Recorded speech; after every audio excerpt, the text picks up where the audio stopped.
Hello gamers, fellow Vinlanders. Things have changed a little bit since the last video. Just a little bit.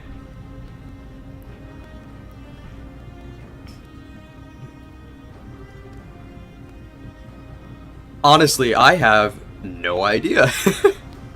I don't know if I saw this coming. I thought it was possible. But, because like last chapter felt very definitive. And there kind of wasn't anything left to say. There were just like plot threads. So we'll talk about what I feel like still needs to happen. And I'll discuss in the chat. I wanna just kind of get a feel for what everyone's thinking and feeling, and then the fun part is we're gonna put together a final chapter bingo board with both I think hopefully a good mix of safe predictions and like pipe dream stuff. So I'm excited to do that. But we'll kind of start high level before we go into that. We'll kind of get a feel for what everyone's thinking is coming. Everyone was already here. That's awesome, man. I am actually like, I can't believe this is ending.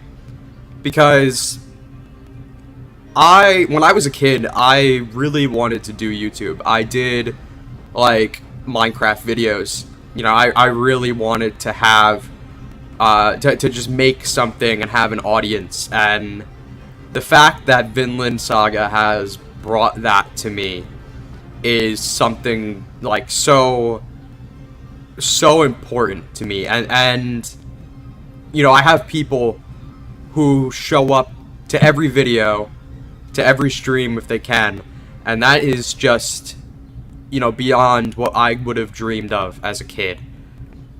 So, you know, thank you, everyone. So let me read some of the chats that are already in here. So before I started, someone said, Sage Cortez, yo, I hope you do a live stream when it ends too, talking about. Oh yeah, absolutely. We are going to do a like morning session in a live stream. We have to. I think what we'll do, if I can, I wish we had a consistent day and time when it drops, because we don't have like a simultaneous English release. We have to wait for the fan translation to come out. So if that wasn't the case, I'd totally schedule like a live stream final read. But I don't know, I kind of wish, I also kind of want to make that a personal thing too. I'm definitely going to record it. So if my reaction is good, I'll upload it. Honestly, I'll probably upload it even if it's not a good reaction or whatever, just because it's an important moment. But we will definitely be doing a let's talk about this stream, 100%, and probably a Vinland Saga in review stream. Not even just like let's talk about 217 through 220. Let's talk about Vinland Saga. You know? So yeah, definitely we will be doing a stream after it ends. My favorite place to hear and talk about Vinland. That means a lot, man. That means a lot. I started doing these videos just because I was writing like Reddit comments, and I was like, I'm kind of cooking. I feel like I should present this, you know, in a more accessible way. So then I decided to make my first video, and it was a kind of mediocre video, but I felt like I was saying things about the early Vinland chapters, like early in the Vinland arc, that people weren't really talking about. You know, I felt like there was a lot more being set up than people were really digging into, and I felt like it would be cool to talk about it. So I'm glad that has kind of, I don't know, I'm glad that's paid off. I'm really happy about that.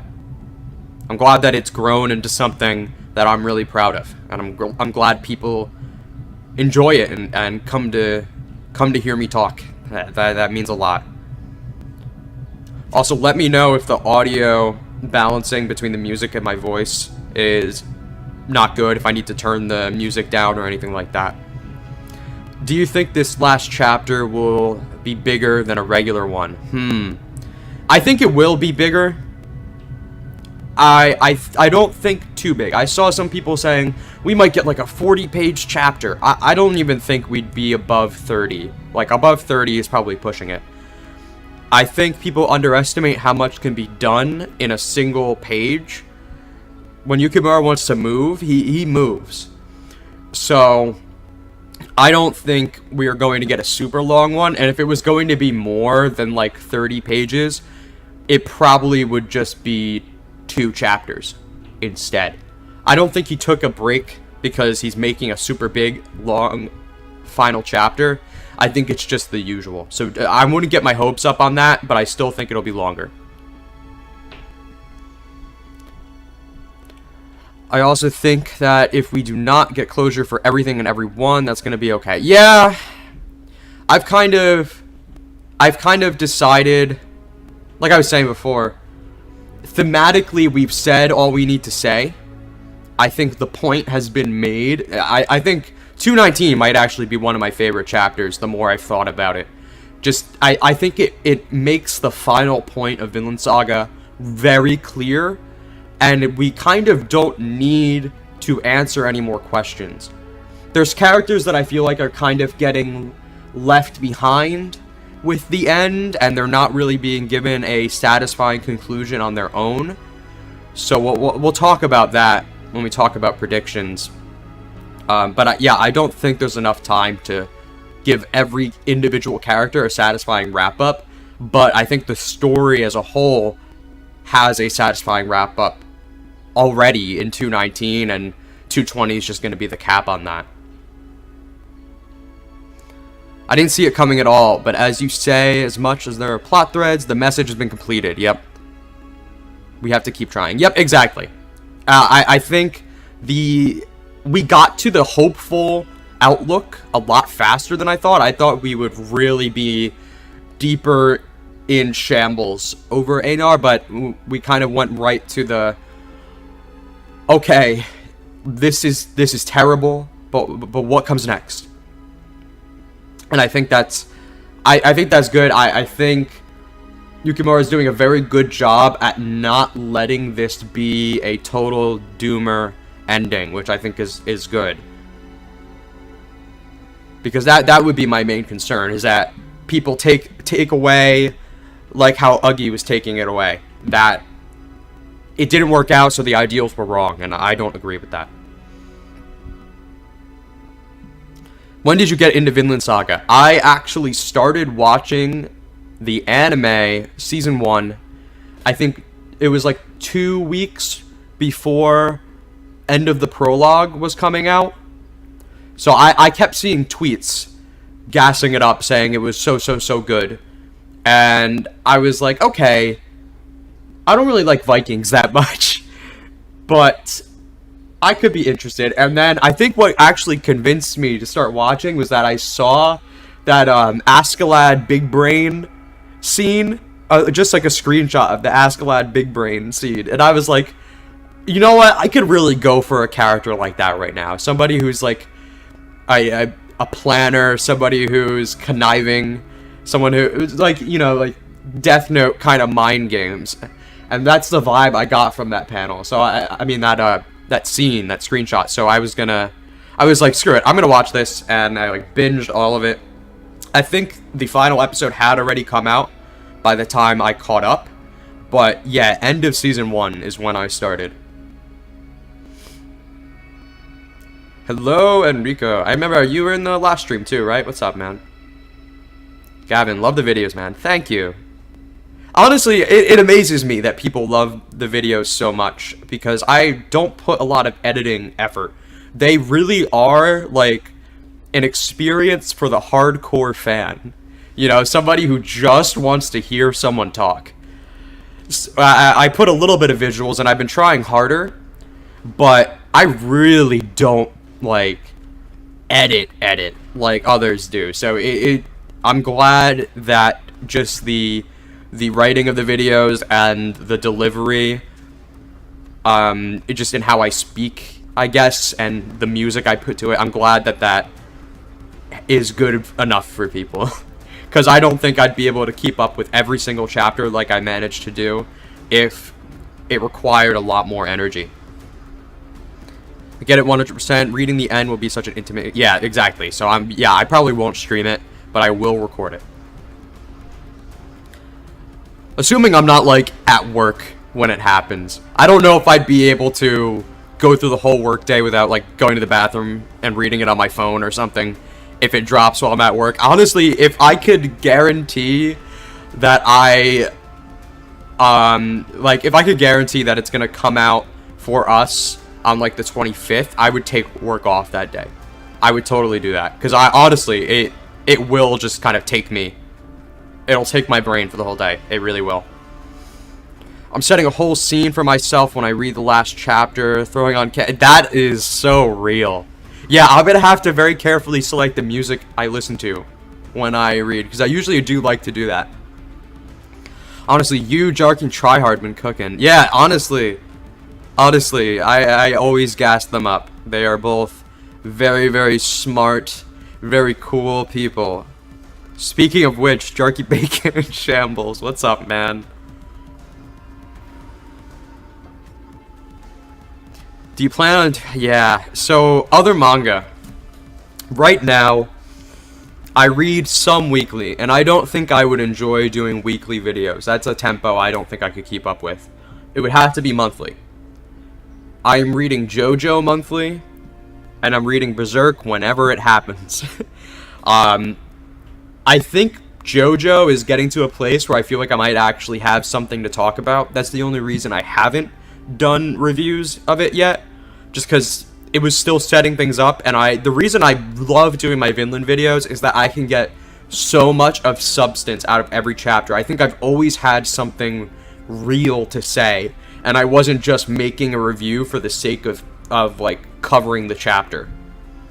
Sometimes when I start writing my notes for the review, I think I don't have much to say, but then just the process of writing makes things like click into place more.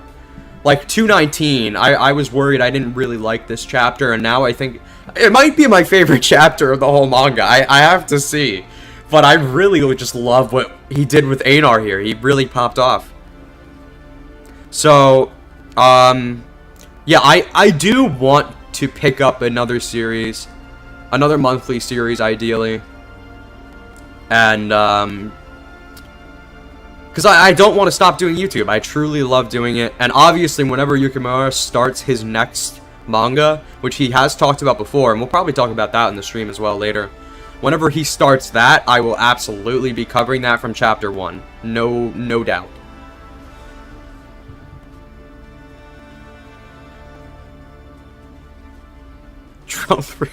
Trump really hard Vinland Saga was ending. What? Oh, heard.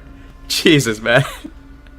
Yeah, maybe he, I don't want to talk about that. I was with family yesterday who are kind of hardcore.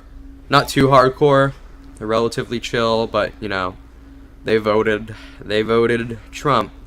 And, I'm never comfortable celebrating violence in any way. So that is all I'll say. I just watched 2 seasons, try my best to avoid spoilers. Thinking, get out of the stream! Get out of here! Go read! It's such a quick read. It really is. I like binged from end of the prologue to catching up right at the start of the Vinland arc really quickly. It goes by so fast. Just go read. Just go read, please.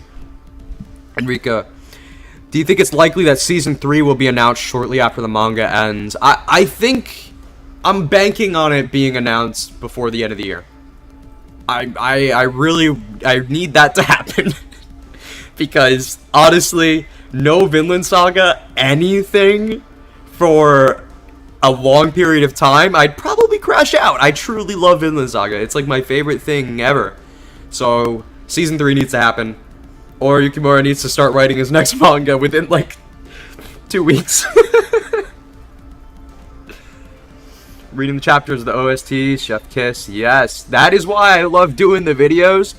Because if you watch my earlier videos, they're very kind of essay-ish. Like, I'm kind of giving a presentation. And if you watch my most recent one, I'm full-on, like, voicing and scoring the chapter. And it's, like, my favorite thing to do. I'm both narrating, I'm doing, like, minimal voice acting, but actually trying to deliver lines. I don't know where that came out of me, but I love doing that so much. Berserk schedule every now and then. Yeah, honestly, the problem is I would need to reread Berserk before I do videos on it. Because, genuinely, as much as I like Berserk, I'm kind of a very high-level fan of it. Like, like, Vinland Saga, I know, like, encyclopedia knowledge at this point. Berserk, I'll forget character names sometimes, besides, like, the core cast. So, I would kind of feel like a poser if I just went and started doing Berserk now to fill in for Vinland Saga. Yeah, we'll talk about what we know about the next manga from Yukimura. You have to leave the live, please. We know that the reread's going to be generational. It absolutely will. I am going to do a whole reread physically. With the physical manga, 100%. That would be something, man. I kind of want to do a retrospective, going volume by volume. I don't know if I have the capability in me to do a, like, massive review in one chunk, but a volume by volume review, or maybe a arc by arc retrospective, something like that, I'd be interested in doing. That'd be a good way to still keep making videos. Maybe every month I post a volume review. I think that'd be a good idea. I'm thinking about how I want to do it. Either way, I need to do a retrospective of some kind. I'm not just gonna drop Vinland as soon as it ends. Do you think that Vinland Saga's message about peace and non-violence is as much relevant today because most people don't experience that much violence on a daily basis?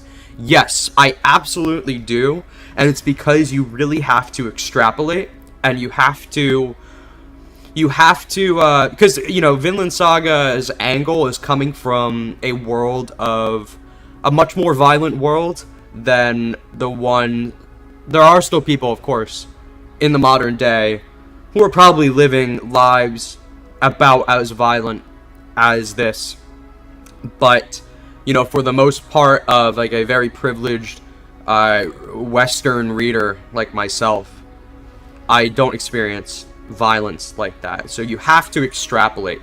You have to think, okay, what's the kind of core tenets to take away from it? And it really is more about wanting to not escalate, wanting to not excuse violence or any kind of causing harm.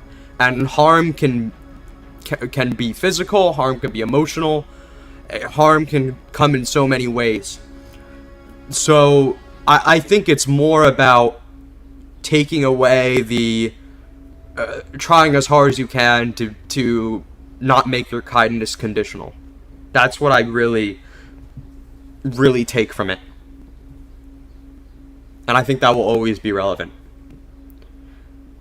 Would you consider Thorfinn Season 1 evil? Yeah, I was seeing Reddit posts about this.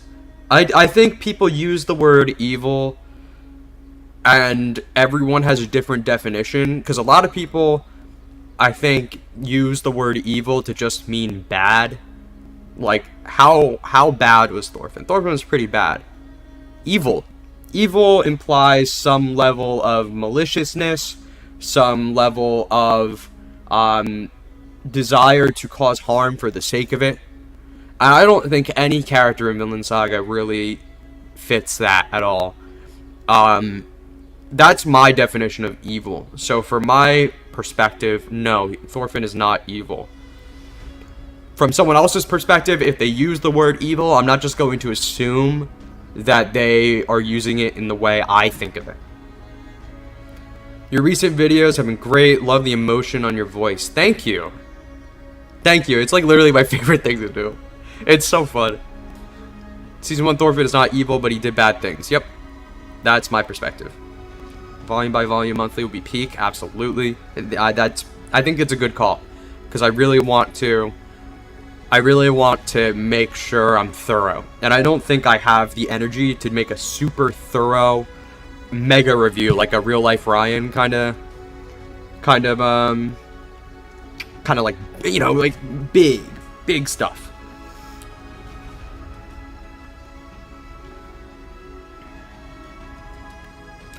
Let's see what's next.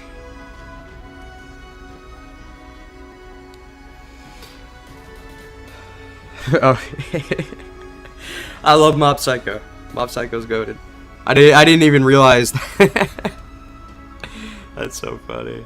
Hello, hello. I'm not feeling too sad that it's ending.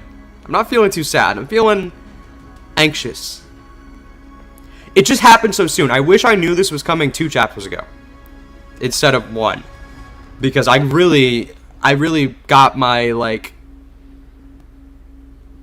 my brain. I don't know.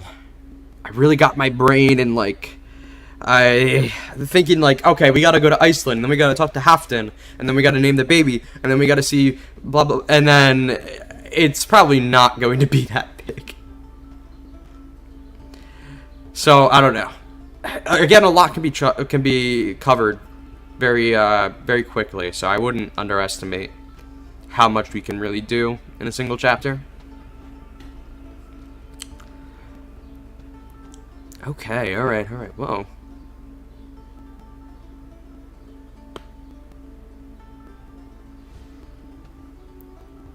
That was weird. The YouTube stream thing showed me drop to 0 viewers. I was like, did everyone get bored? Alright. That's enough intro. So, alright, let's talk about what I think, I guess. That's probably the next thing to do, huh?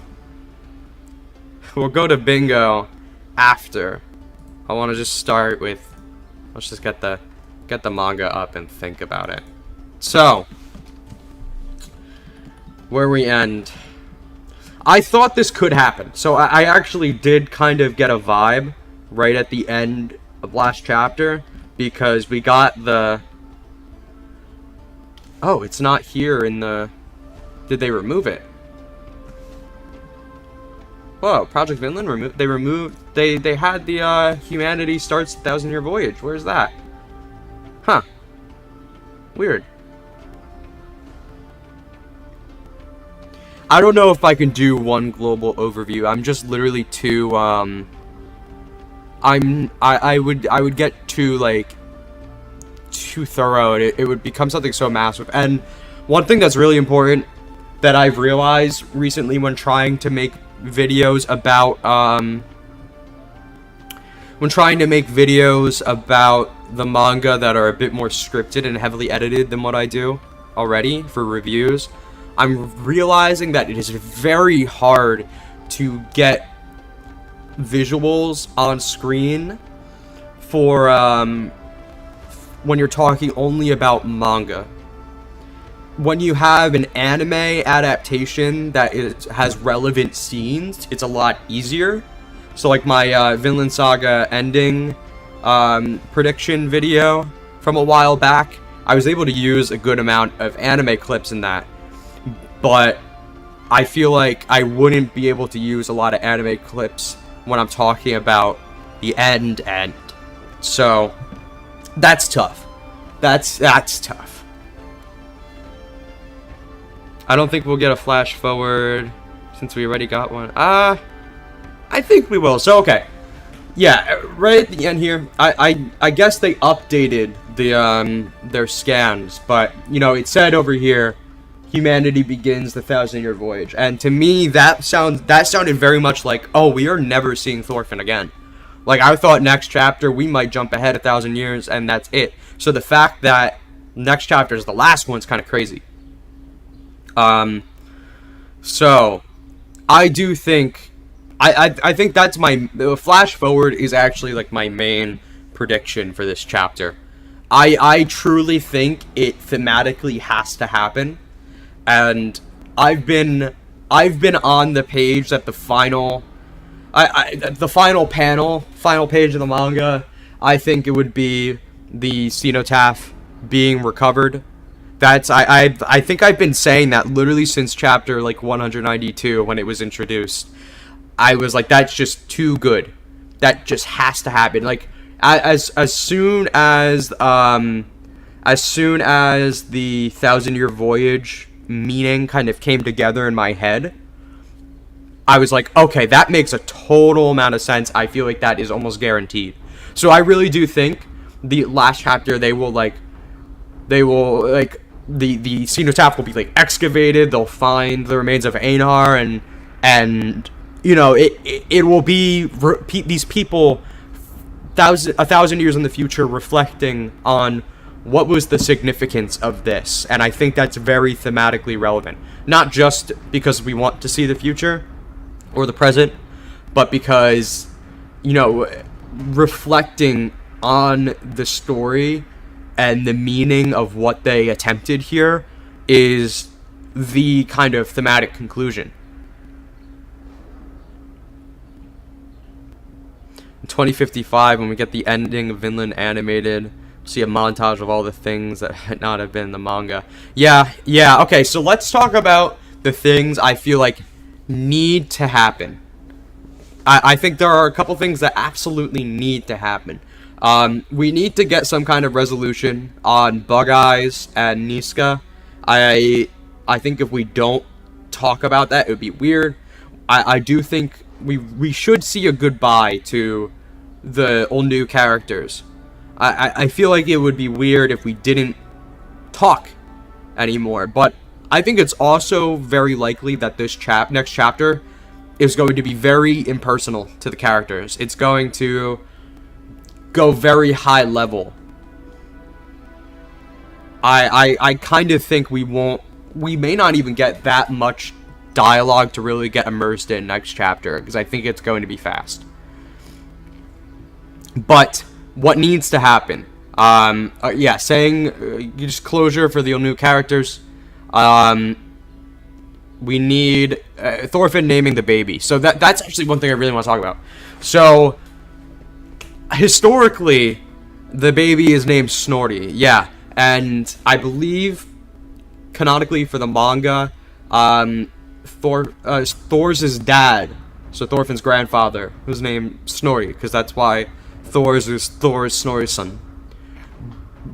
That being said, if it wasn't for the history aspect and the fact that we know what Thorfinn historically names this kid, why would he name the kid Snorri? I don't think Yukimura has set up anything that indicates Thorfinn has any kind of relevant perspective on his grandfather.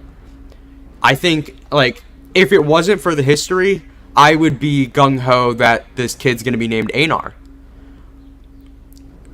So, unless, like, Helga names the kid or something, I don't know, man. It seems really weird that if we're gonna go historically accurate, what reason would Thorfinn have to name this kid Snorri? I don't think there really is one. So I'm curious to see what Yukimura would do with it. But I do not want him to not name the kid Snorri, because I think not breaking away from history, obviously the historical accuracy has really been stretched, but this is also a period of history and events that we don't know a lot definitively about. So you could kind of stretch the imagination and say, yeah, maybe this possibly happened. If the kid is not named Snorri, though, that is like straight up, this is alternate history. And I think you kind of lose something if we kind of lose that personal connection to the story, like, as if it happened in our own past, you know? So I don't want him to not name the kid Snorri. I just don't think it's really been set up. So we may not even see him name the kid, honestly. I don't know. I wonder if Yukimura is just going to skip that. But either way, Thorfinn needs to see the kid. We need to have a panel of Thorfinn's face just seeing his son for the first time. That has to happen. Have to leave, watch it later. Take it easy, Bernat. Thanks for stopping in. Before you go, Carly's role, I definitely think we've already almost seen it. It's, you know, being able to look at what's happened and genuinely ponder on how we could have done better, rather than being lost to rage and anger at what happened, like a young Thorfinn was. I think the fact that Carly is the same age as young Thorfinn would have been when Thor's died, and the fact that, you know, it almost seemed like the narrative was setting him up to be a second Thorfinn, and the fact that it was that was subverted, I think, was very intentional. Better go to Prince Edward Island for this. Yeah, I was honestly thinking about doing the same thing, not gonna lie. I think I should. I think it'd be real funny. Gauki backstory, deeper motives would have been rad. Honestly, I think Gauki is one of the, like, best utility characters that Yukimura has ever written. He's just like, he's simple and extremely effective at making the war more complicated, because if Yukimura just brought in this very uniformly quote-unquote evil group of tribes, these randoms, to come fight the characters, it would have felt kind of really cheap. But Gauki puts, like, this perfect spin on it, where now it's really convoluted, and everybody has a different reason, both selfish and maybe personal, to fight. And I think that's awesome. I don't think any more needs to happen for Gauki, though I do think we need to see, and this is another thing, I think we do need to see what comes next in Vinland just after everyone leaves, especially considering Gauki has now, like, proclaimed himself king of the island and he has the sword. I think that it needs to be addressed what happened, and maybe that's something that could happen in the future instead, like when we jump forward. If that happens, maybe like Gauki's remains are found with the broken sword or something like that. I don't think one chapter is enough for there to be a conflict around the sword and for Thorfinn to break it like a lot of people want. But I think what will happen is we will be getting high-level summaries of what happens to everyone, kind of like the end of the farm arc. And for Gauki, we will see him, like, try to use the sword more, and then, like, it breaks, like it's been kind of hinted at in interviews. Or we'll see him kind of meet some kind of downfall. I think that's almost guaranteed. I think if we didn't get some kind of closure for that would be really strange, because, like, what's gonna happen to the Gippi tribe now that they're, like, under Gauki's rule? You know, he's taken over the island. So what happens to them? I don't know. So I kind of want to know. I don't need to know more about Gauki's past, but I really want to know about what's going to happen to Liu in this area as a whole.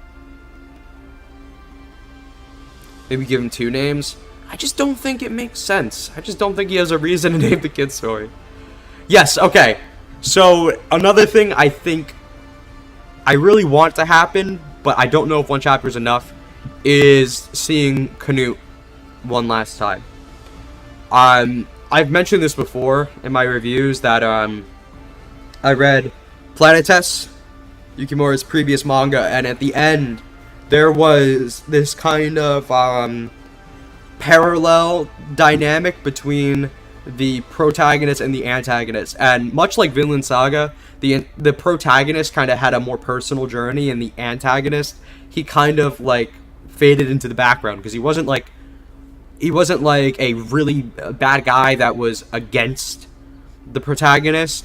It was just kind of a very thematic parallel difference between the two. And I think Thorfinn and Canute have a very similar dynamic, and I think it makes a lot of sense to give Canute a conclusion, especially considering the last time we saw him. I think it kind of set up something, and I don't think that was fully closed. I don't think we need to know like what happened with the disease for him, but just kind of a where did Canute land compared to Thorfinn, I think has to happen. Thorkel, I think, could easily be worked into that just to see him one more time. I don't think there's a thematic conclusion that needs to happen with Thorkel. I don't think, and I also don't really think there's going to be like a meeting between Thorfinn and these characters. Probably not. It would be sick if Thorfinn got like summoned by Canute or something and he was like, why not? But I don't think Thorfinn would ever willingly go back. I don't think Thorfinn would ever willingly go back to like mainland Europe, and I don't think Canute would go to Iceland. So I don't think they're seeing each other again, but a parallel between them I think could easily be drawn. Yeah, so I was always hoping, when I was looking forward to the ending, hoping we kind of get a where's everyone? Like, Snake, Garm, any of these characters that kind of disappeared. Unless they're supposed to be disappeared, like Thorgil. I would have liked to get a glimpse, but I think they're done, and that's okay. I don't think it's a problem if they don't show up for just a little, maybe even a single panel. I think it's unlikely, but I'd sure like to. I would love to see them again, because I love all these characters. I truly do. I think Vinland Saga has some of my favorite characters in manga. But speaking of characters and conclusions, another thing I feel like needs to happen is what happens to Cordelia now? Because if she just returns to Iceland, does she just become a slave again? And in the same vein, what happens to Thorfinn since he kind of blew Halfdan's investment? I feel like that is something like there's a lot of drama there, and there's just not enough time to actually dig into it. I don't think we need to, because it really would be unnecessarily opening another can of worms and taking away from the significance of 219 as the conclusion, as like the final note. We don't need to have like an epilogue conflict. I just think it needs to be talked about, though. So just high level, what happens? Even if it's not good, even if it's kind of a downer, I think we need a high level what happens, because there has to be consequences for this not going well. I don't think Cordelia is just going to be free now, which is a shame. One thing I will say, I don't think anyone's going to die next chapter unless it's like jump to the future. I don't think anyone's going to die like in the events of the story. They might, how they die might be stated in the process of jumping forward and kind of completing these characters' lives. But I don't think like something will go wrong and someone's going to die again. I think Einar's kind of the last like character death for the plot. But obviously, this is like a history manga. These characters do die eventually. They're not immortal, so it's going to happen. And I do think it would be a missed opportunity to not show Thorfinn's final moments. His just final moments of reflection. I really would want to feel like I have seen Thorfinn's entire life. So I do hope we get that. That was loud. We're making you write and draw a 10-chapter epilogue in your vision after the series ends. Low-key? That would be fun. That would be fun. I would love to write it. I don't think I could do the art. But I would love to write like an epilogue chapter, or write a kind of slice of life chapter that fits in somewhere where we kind of have hazy events, like just, you know, all the time spent setting up Vinland. We kind of skipped, I think, 2 years. We kind of summarized 2 years by like core events. So there's a lot of cute stuff you could do in there. And also, of course, we skipped over Miklagard, so it would be fun to write a story in there. I would personally really like to try doing like a almost like a light novel, I guess fan fiction kind of thing, but I don't know, because I feel like I write kind of crazy when I do my notes for the videos. Sometimes I'll write a note and I'll be like, I should write a book, man. Sometimes I just think I put down some bangers. Who is your favorite character? That is so tough, man. My top 3 is Thorfinn, Hild, Gudrun. Who's my favorite is so interchangeable. I mean, it's probably Thorfinn. It really is probably just Thorfinn. But, like, Gudrun, I just have, like, a special soft spot for her. Hild is just incredible. So, it's so tough. But Thorfinn's just good. Thorfinn's just so good. I would love to see how Thorfinn got that scar. Yes, the one across his nose, and I forget where the other one is. I know he has the long one on his face is from Snake. Yeah, and the cheek one is from the cheek one is from. Did that happen during Fox? I don't remember. Or was the cheek one also from Miklagard? I know the nose one is definitely from Miklagard, though. I know, and Fox is obviously the ear. The piece. God, I love that about Vinland Saga. I love that characters just get permanently, like, scarred, and that's just how they are now. Like, Wolf having the eye patch going forward. Same with Thorkel. That's awesome. I love that stuff, and I love that attention to detail. Because, like, having to remember that Thorfinn's got this chipped ear is like, that's a lot of work. And sometimes he forgets. It's crazy.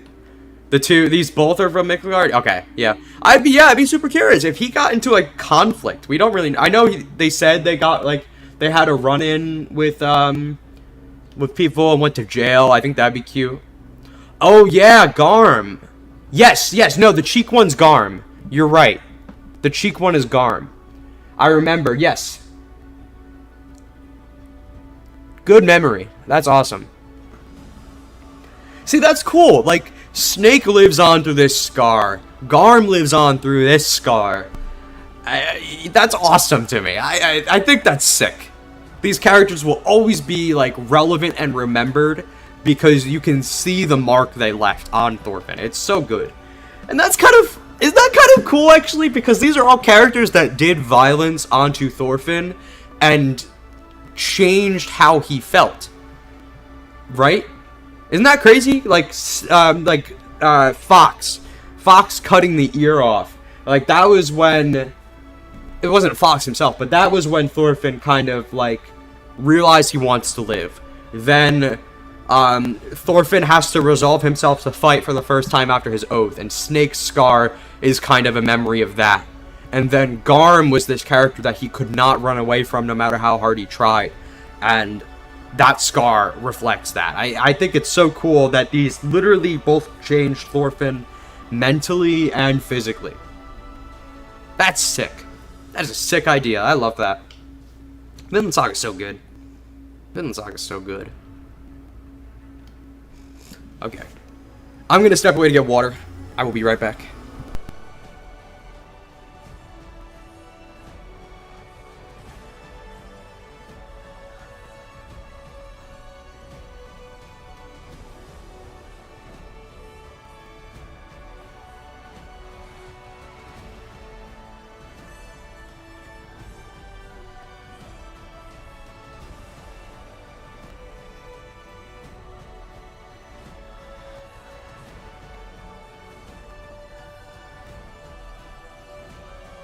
Okay, so,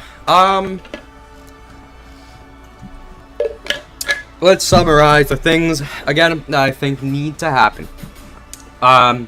What's going on with Bug Eyes Niska? Is that going to mean something? Is that going to be anything significant for Bug Eyes? Because I low-key think it's too late. I low-key think it's too late for that to be meaningful. Gudrid's done, and that sucks. I think that's a real bummer. I think Gudrid really got shafted this arc. That's probably my biggest complaint. But I don't know, if she clutches something out next chapter, that might be peak. I don't know. One chapter is just not enough to give her a satisfying character conclusion. She's just gonna probably be in the background of it, unfortunately. I guess Hild's done. I don't think Hild has much more to do. We might see, like, she goes on to be a teacher for the kids in Iceland or something like that. I don't know. I don't know what Hild's gonna do. I really thought Hild was gonna die. I thought she was doomed. So the fact that she is, like, that she made it to the end is kind of crazy to me. But yeah, okay, saying goodbye to the new characters. Addressing what happens next to Thorfinn and Cordelia concerning Halfdan, and Thorfinn meeting his son and naming his son. I think those all need to happen. Things that I hope happen. I flash forward to the future. The final panel being the cenotaph, or Einar's remains with the statue, something like that. Either way, just Einar's grave being discovered in the modern day. Canute parallel. Hopefully Thorkel in there as well, just as a little cameo around the Canute parallel wrap up. But Canute will be the main focus of it. Those are the things I hope happen. Pipe dream stuff. We get to see more than just Canute and Thorkel. Gudrid gets a satisfying character conclusion. Oh yes, the other thing that needs to happen is just what happens to the Olnu next now that Galki is in control and has the sword. Absolutely, that needs to happen. Because just having this sword go off somewhere and never really be addressed again doesn't really work, because it can't just be left in Vinland in a completely I don't know, it would kind of break things to let the sword continue to be in play going into the future. It needs to be lost or destroyed at some point. It has to. Gudrid reacting to Einar's death. I think she already knows. I think we kind of skipped that, unfortunately, because Vargar would have told her. Which is a bummer. I would have... Again, Gudrid's just not getting food, and that sucks. Thorfinn, we get sued like hell. Yeah, honestly, I think he's gonna literally be, like, tried in court or something.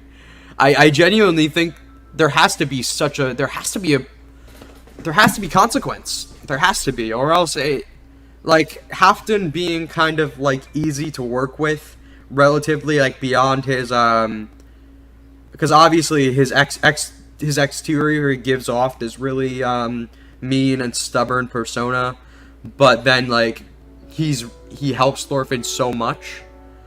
I think it's very relevant for, I don't think, having lost his entire investment, that he's just gonna let Thorfinn off easy. We might also, it's also possible that Halfdan's just gonna be dead. He might just be dead of old age, and we're gonna come back and Siggy's in control. Which reminds me, I want to see Siggy again, please. Put Siggy up there. Siggy, I'm putting that in the bingo board. Siggy. I love Sigurd. If I had to pick another favorite character, it's Sigurd, man. I love that character so much. He's such a silly guy. I need to see him again. I think Leif's dead.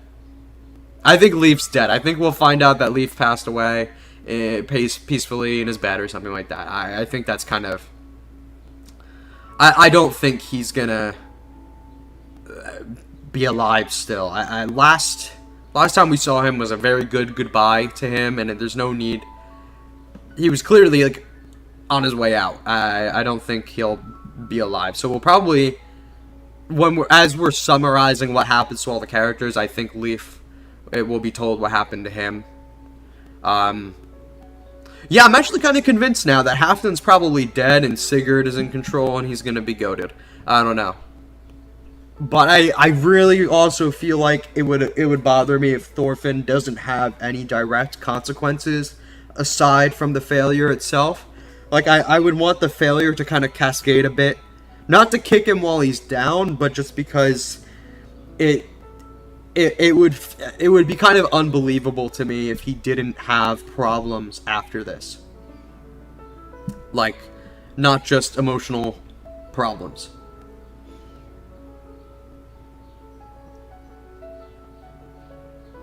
Okay, so another thing. I want to ask everyone, what is your bet for the name of the final chapter? Are we going to get like an end of the saga kind of name, or are we going to get something a bit more thematically relevant? I really do hope it's a thematically dense name. Like, again and again. Well, first of all, I'm glad we're done with Thousand Year Voyage Part X. I'm glad he's going back to name chapters for the wrap-up here, because I would think it's kind of meh to end on a Thousand Year Voyage Part whatever. I think that would be kind of unsatisfying, so I'm glad we're going to have a name. Yeah, I mean, it probably would have something to do with Thousand Years. Obviously not the Attack on Titan reference, but I do think it makes a lot of sense to refer to that. I don't know.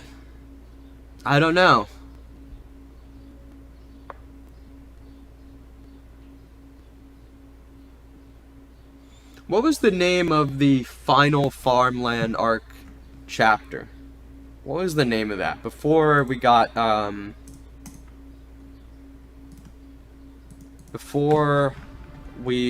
Homecoming. What was 99? Oh, it was just Departure. It might be simple then. I don't know. Two Paradises. God, Farm Arc's so good. That's going to be another fun one to talk about. We're going to have to talk about what's the best arc once this is done. Rename every previous chapter to Thousand Year Voyage part -72. So true, man. That's a good idea. I 100% think time skip to 2025 has to. I think that's just so thematically relevant. It would be kind of shocking if it didn't happen. It's so overbred. Yeah, man. I'm in such disbelief that I only have one more chapter of Vinland Saga to read. I think that breaks my heart more than anything, because I'm excited for it to be done. I'm excited to be able to kind of talk about Vinland Saga as a completed work. I think that's great. But man, I'm gonna be just so sad that there's no more to read. I like, genuinely, and probably this is a problem, but I think my mental health has kind of hinged on the fact that I'm always looking forward to the next chapter. So to not have that to look forward to is going to really suck for me, I think. I need to latch on to something new, I guess. Hello, Silky, hello. I am live. I do like being live. I'm not, no one's ready. I don't think anyone is ready. I've seen like 3 people say like, oh, finally. And I think those are the fake fans. Those are the people who have been like waiting for it to end. I will never understand people who are like, oh, I'm not gonna read yet. It's gonna take so long for it to end. The fun of manga is to read every chapter and then talk to people about it. I don't know how you could have fun binge reading something complete and feeling like I would feel like I missed the conversation, you know? That would be a bummer. Is Yukimura retiring after Vinland? No, he's not, as far as we know. So, let's talk about this now. Why not? So, after Vinland Saga. If you don't know, Kazan, and anyone in the chat really, Yukimura did one other full published manga before Vinland Saga called Planet Test. And this was a, like, far future, kind of, not too distant future, like, it was still kind of believable future, but still far future, space exploration manga. Well, it wasn't really about the exploration part, but it was about space, so, kind of a modern future setting. And then he went way back into history for Vinland Saga. So in recent interviews, whenever he's been asked about it, he's mentioned that he wants to write about. He wants to be done writing about the past. He wants to write about the future again. I don't know if that means a future like Planetes, or a modern. Personally, I really want him to tackle something mundane and present. I think that's the perfect follow-up to Vinland Saga, because that would really be about how do I extrapolate the ideas of Vinland Saga onto everyday life. I really would want that. Something a bit more casual, something a bit more slice of lifey. I think that would be great. Because he wrote a very incredible, like, historical epic here. I don't want him to do that again. I want him to do something that feels different. But I think he's always gonna write about what Vinland Saga is about. That's always gonna be the case. Naming the chapter Frida, that's a brilliant idea. I think that's actually guaranteed. That might actually be genuinely what happens, because that's a good point. Because Planetes actually has one chapter, even though obviously it was written in Japanese, Planetes has a chapter that is named in Cyrillic. I forget the actual name, like what it meant, but there was like a person in the chapter who spoke Russian, and their dialogue was written in Cyrillic. I totally think we could have a chapter that is literally named Frida with the actual runes. I think that's actually guaranteed. Wow, I think you just cooked. I'm putting that in the bingo board. I think you just cooked hard. Awesome. It could also just be that the chapter is named Peace. I think that's also possible, but I think just naming it Frida with the runes is perfect. I love that. I think something kind of gritty horror. I almost want him to write something that's a little bit more lighthearted, because Planetes is a very cartoonish and lighthearted, almost slice of lifey manga. It has like the emotional moments you would expect from like a Vinland Saga, but it's not like a long, drawn out drama. And I'd like to see him return to something a bit more lighthearted, because I really like the early Vinland arc chapters. I really like those. Oh yeah, Sage, you said before, Vinland arc from 167 to 220. Yeah, it's from the first Sailing West chapter to the end.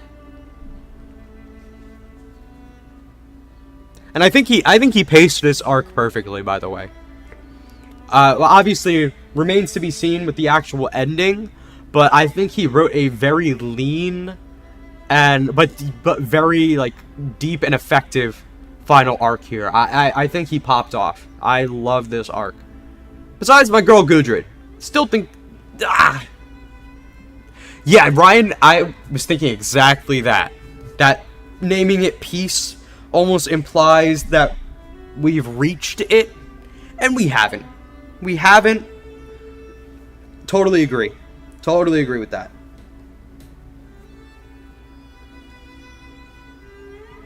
But, yeah, so either way, what we do know about the next manga, and he said he's already has an idea in his head of what he wants to write.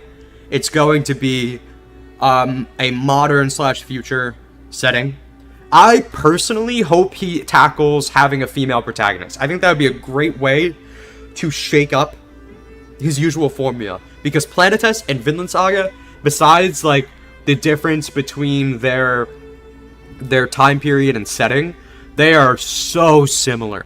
Like, the protagonist is like a hot-headed young guy who goes through an arc of growth.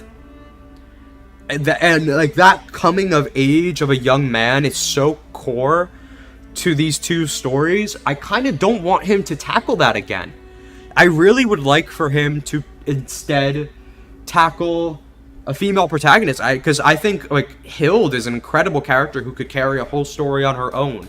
And in Planetes, there's a character named Fee, and like she has a whole arc to herself, and she makes for an incredible protagonist. I really want him to try writing a full story about a female character. I think it would be a great way to not just feel like he's writing Vinland Saga again. Because Vinland Saga really is him trying to rewrite Planetes and say what Planetes was trying to say, but way more thoroughly and clearly. Because Planetes says a lot of what Vinland Saga is already saying here, but Vinland Saga, Planetes was, it kind of got missed on a lot of people. That's the vibe I've gotten from seeing how the anime adaptation went and seeing people's general, like, discussions about it who don't know about Vinland Saga. I think the point was kind of lost, and Vinland Saga instead is this really long, slow burn drama that goes into as much thorough detail as possible to make its point clear. And that's why it uses the Viking time period and setting, so it can be really extreme with both the violence and the significance of choosing peace in a time like that. So, if Vinland Saga is like the second attempt at sending the same message, and in my opinion, it was delivered entirely thoroughly, I don't think it makes sense to do it again.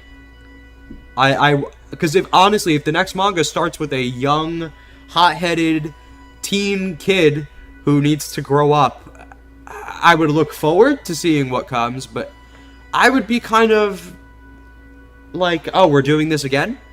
You know, he's capable of a lot, and I want to see him do something different.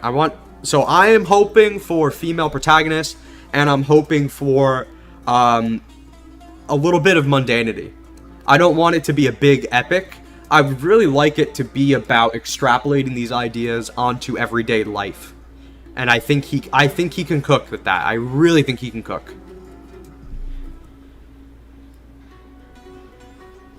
I didn't consider season 2. Oh yeah, okay.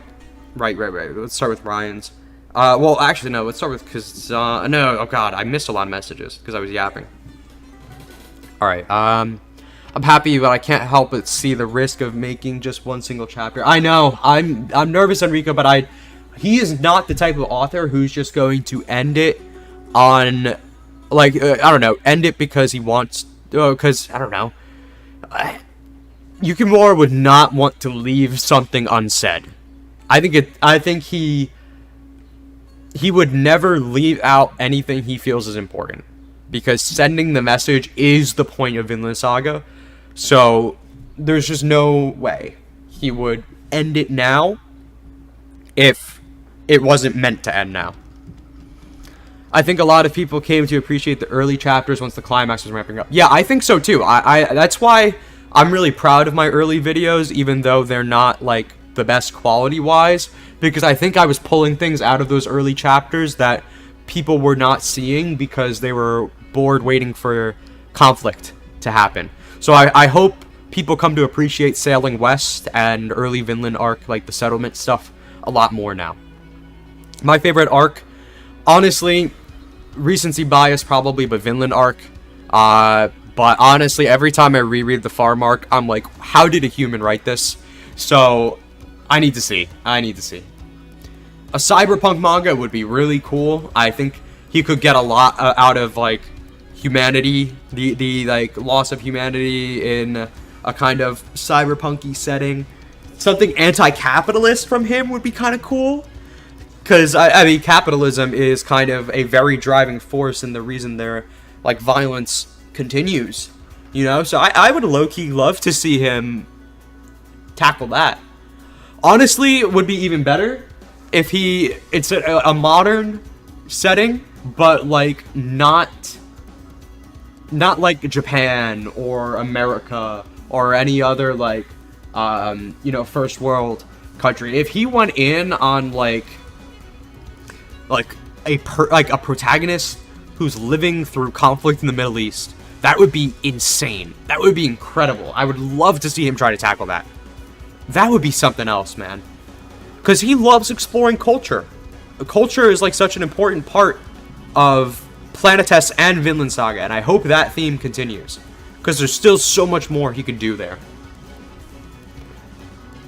It's so hard to get my gal friends into Vinland Saga since first... Dude, yes! Oh my god. I literally totally I think about this all the time. Because I'll talk to girls and they'll be like, what is your favorite anime? I'll be like, oh, Vinland Saga. And they're like, I'm kind of surprised. You don't seem like someone who likes Vikings. And I'm like, well, I don't. I don't. I like, it's a woke criticism. It's awesome. And, you know, I've tried to show Vinland Saga to, like, girlfriends, and I've tried to show Vinland Saga to my sister, and they just don't bite because there's no feminine edge to really grasp onto in the first 2 seasons. I mean, you have Arnheid, but I don't know. Like, she's not like... I like Arnheid, but she's not like a like... I don't know how to put it. She's not like a character a lot of people latch onto. She really does kind of feel like a plot device. She has good character moments, and I like that she makes decisions that are flawed. I think Arnheid is great, but you know, you don't really get enough time to really get invested in her beyond like the sadness of what's happening. So that's why I think introducing Hild and Gudrid is like crucial. So I almost wish I could tell people like, it's super, super woke. Don't worry. There's girls later. And I don't know. I don't like spoiling people on manga to get them to read it. So I'm usually very hesitant. If someone asks me what Vinland Saga is about, and I will literally tell them, oh, it's about Vikings. And because I don't want to give away what it really is, because I think that's part of the experience. I haven't read Planet Test, but I don't think he'll tackle a female protagonist. Yeah. I literally asked, I put in a question for it was the Kodansha House Q&A session where they took some questions from Twitter. I put in one asking, I think the question was, you wrote, like, a lot of people love Hild in Vinland Saga and Fee in Planet Test. Have you ever considered writing a story centered on a female protagonist? And he said, like, I have a lot of trouble writing women, and that's kind of, and drawing women, I think.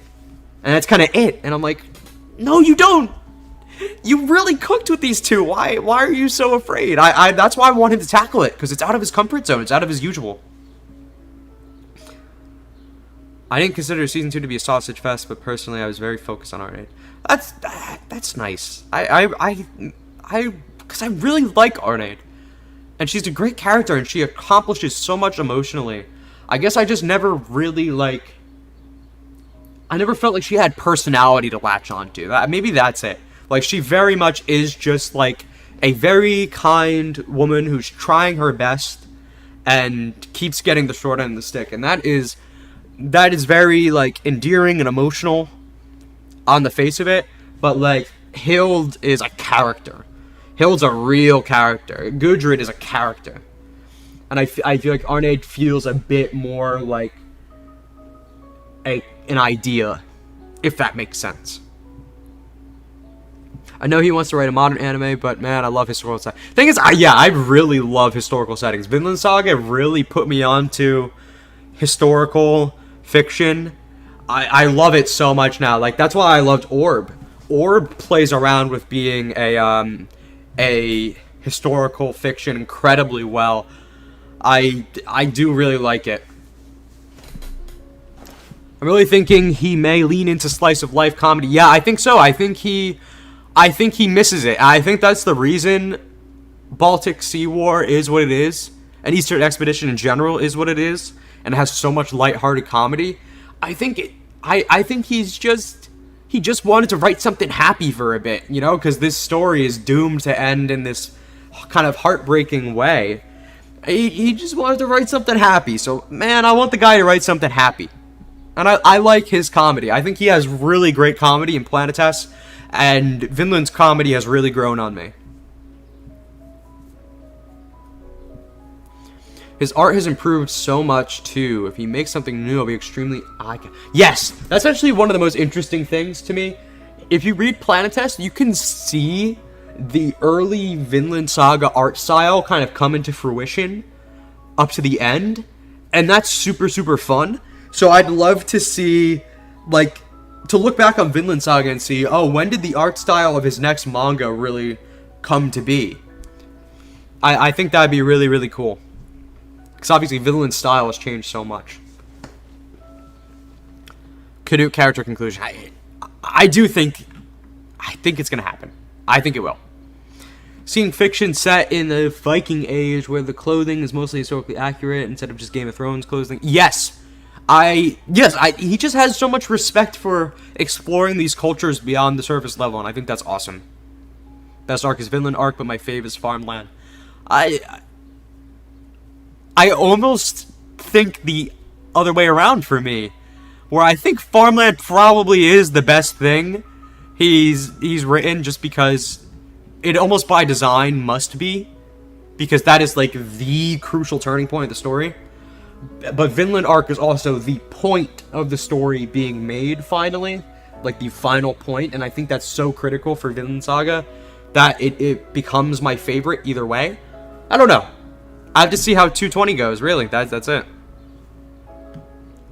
I'm going to be super honest, season 1... But yeah, my favorite, I think, is the Vinland arc. I'm going to be super honest, season 1 was hard to get through because of lack of women. Yeah. No, I get you. I tried to get my sister to watch it, and I think she had the same kind of reaction. Because I think... Because she didn't know where it's going. I was incredibly vague on what Vinland Saga is, and I wanted her to have the pure experience. And, like, a bunch of Viking dudes doing crazy feats of strength and stuff is, you know, that's not for everyone. Especially if you kind of lean more feminine. Season 1 really is a filter. It kind of is. I think Season 1 is a filter in an unfortunate way, where it's really trying to target a demographic that it wants to flip the script on. So if you're not in the demographic who would have liked, like what Season 1 kind of made itself out to be initially, if you're in the demographic who would like post-prologue Vinland a lot, getting filtered by Season 1 really, really sucks. Because there's a story here you will love. But I think getting filtered by Season 2, on the other hand, I think that's like almost by design and necessary and not a shame to me. I think that's like, it's crucial that must happen to somebody. I think so. Because I think if Season 2 didn't filter anybody, then it kind of low-key would have failed to really say something. I think if something like Season 1 can grip somebody and then they can be lost on the next season, means that the author did something real interesting. Besides, like, obviously, like a Game of Thrones situation where the writing just kind of fell off. Blackmailing people into committing to watching your faves by watching all their faves. I literally do that and nobody reciprocates. Well, for the most part. I have some friends who do reciprocate, and that is greatly appreciated, but I'm like, I will watch what you tell me to. And I don't know.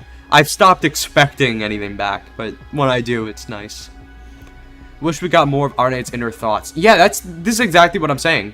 That she doesn't really feel like she was a real person to me, like a fully realized person, as much as she was just a thematic point to be made, and that doesn't make me empathize with her any less. But I think there's a reason there's not as many, like, I know Arne obsessed fans, you know. Just it's good that there are, and obviously everyone's gonna have a favorite. Every character is going to be someone's favorite of all time, but I think there's a reason she is just kind of remembered instead of, like, continuously engaged with in the fandom. Calling Vinland Saga super woke isn't going to catch attention either. Yeah, I mean, it's not actually super woke, you know what I mean, though. It's a very progressive story. Power fantasy to a real criticism. Yup. Hate when male mangaka say they don't understand women. Like, bro, you have an entire wife. Talk to her. I think he just... Yukimura is weird, man. He has such a high level of respect for women that he almost feels like, I am not worthy of writing you. You know? That's why, like, all the women in Vinland Saga are pretty much, like, perfect. there's no like bad women in Vinland Saga. Like Hild is the closest, but obviously Hild's not a bad person, you know. And I think that's kind of a symptom of how much respect he has, where he doesn't want to make a woman look bad. I think that, and part of his storytelling and what's so strong about his storytelling is that he makes the protagonist look pretty bad. So if he doesn't want to make a woman look bad, he kind of low-key can't write one, which is a shame. Arnaid feels like she could be any background character because everyone is up. Yeah, Arnaid literally feels like you pulled and focused on a specific background character, and like kind of side character, rather than like she's a core integrated part of the cast. It's like we've kind of zoomed in on one person who is suffering, and a lot of people are suffering, you know? Very high level. Orb is amazing. Orb is so amazing. If you feel right for people, I guess a lot of people are tired, violent, blah, blah, blah. Who are you responding to? Oh, yeah, super woke, yeah. I kind of carelessly using the term woke. The best art in manga industry right now. I don't know. I think the Vinland arc has some kind of rough art at some places. Like, especially, like most of the, like, focused character art is very good. But, like, some of the background character art is very meh. And the reuse of art is almost kind of... it's way more than any other arc. Which, to me at least, for somebody who is very, like... who's literally just like combing over these chapters over and over again, I can very quickly realize, oh, I've seen this exact panel before. And then like you place that exact panel on a white background, and like, I don't know, like that's kind of, that feels, I'm not gonna say it's lazy, because I feel like this is the cost of, like, you know, we get this, like this is a beautiful Gudrun, you know, like, so we have to kind of have trade-offs, like, you get this beautiful Gudrun, but you also get, like, this Thorfinn panel reused twice, and that's just kind of how it is. And that's kind of a shame. I think that's my only complaint with the art in this arc. I think the characters in Vinland arc are weaker than the farm arc. Vinland arc was just present the experiment and all of its nuances, and I do low-key agree with that. I think one thing I wish he did more was get you a little bit more attached to the randoms, because like besides like Uggy, right, what like normal Vinland residents do we really care about? Like, imagine when the first guy died. What was his name? See, Bjarni was his name. I can't believe I remember that. When he was killed, like, imagine if we had, like, during the slice of life-y kind of establishment chapters, like, what if Bjarni had a little moment? I do wish we got more of that. And yeah, I do think a lot of characters in the farm arc have a very strong purpose and conclusion, whereas in the Vinland arc, there's a lot of characters who kind of have very subtle conclusions. And I do think that's a little weaker, but I also think the central cast is so strong that I kind of don't care. And I think, like, the new characters who really needed the thorough exploration, like Ivar and Sturk, I think they got as much as they should have gotten and needed to have. I can't explain it, but I love that Arnaid was, like, many background characters, but she's not. I think that is, like, a cool part about her.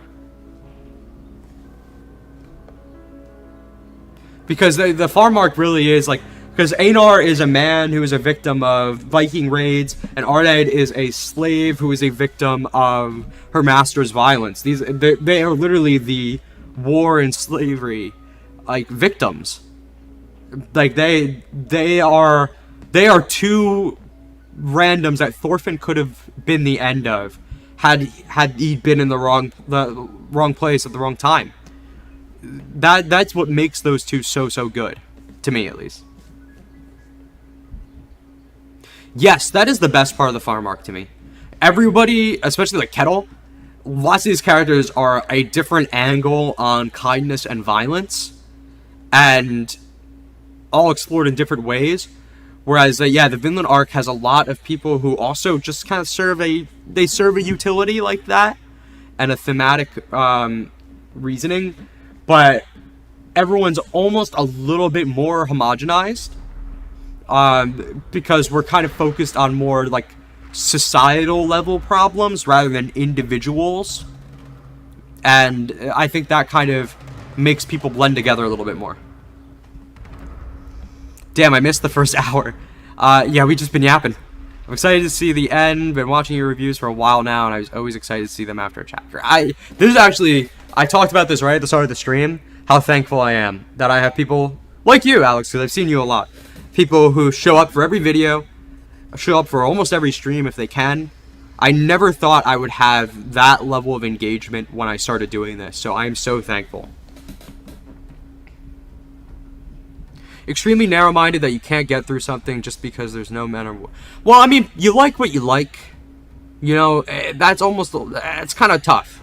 Because you like what you like. Like, I probably wouldn't watch... Well, to be fair, I low-key can watch anything. I love giving things a shot. Some people just don't engage with media that way. You know, you're just like, oh yeah, I don't really like Vikings, so I don't really feel like watching it. And like, okay, and it's so much more than that. But like, would you personally read a harem romantic comedy? I wouldn't, unless they were all girls. I wouldn't. I have zero interest in watching like a dude get fawned over by a bunch of girls, and maybe that story goes somewhere with it and does something super interesting. I'm not gonna pick it up unless I know that that's going to happen. Some people are the same way with like an all-male cast. You're not interested in a man's struggles, and that's fine. I don't think that's too narrow-minded. But I do think Vinland Saga is the kind of story that kind of breaks you out of that narrow-mindedness if you give it a shot. You know, it has a lot more, and I think it kind of inspires me, at least, to try more things that I probably wouldn't, because I'm interested to see, does it go somewhere with this? I do think Vinland Arc has good characters. Ivar, Hild, Sturk, Adar, Shaman, Thorfinn. Yeah, I mean, they're all great characters. I love them. I watched the anime... Oh, I lost it. What? I jumped to the bottom by accident. I watched the anime with my grandma with warning that the seasons are different, and she loved season 2 but didn't like season 1. Yeah, at this point, I gotta start just telling people, like, I think you'll like what comes later. The first season's good, but it may not be your vibe, but I know you will like what comes later. But I really hate giving away the surprise, because I want people to experience it the way I experienced it. Like, that kind of raw reaction.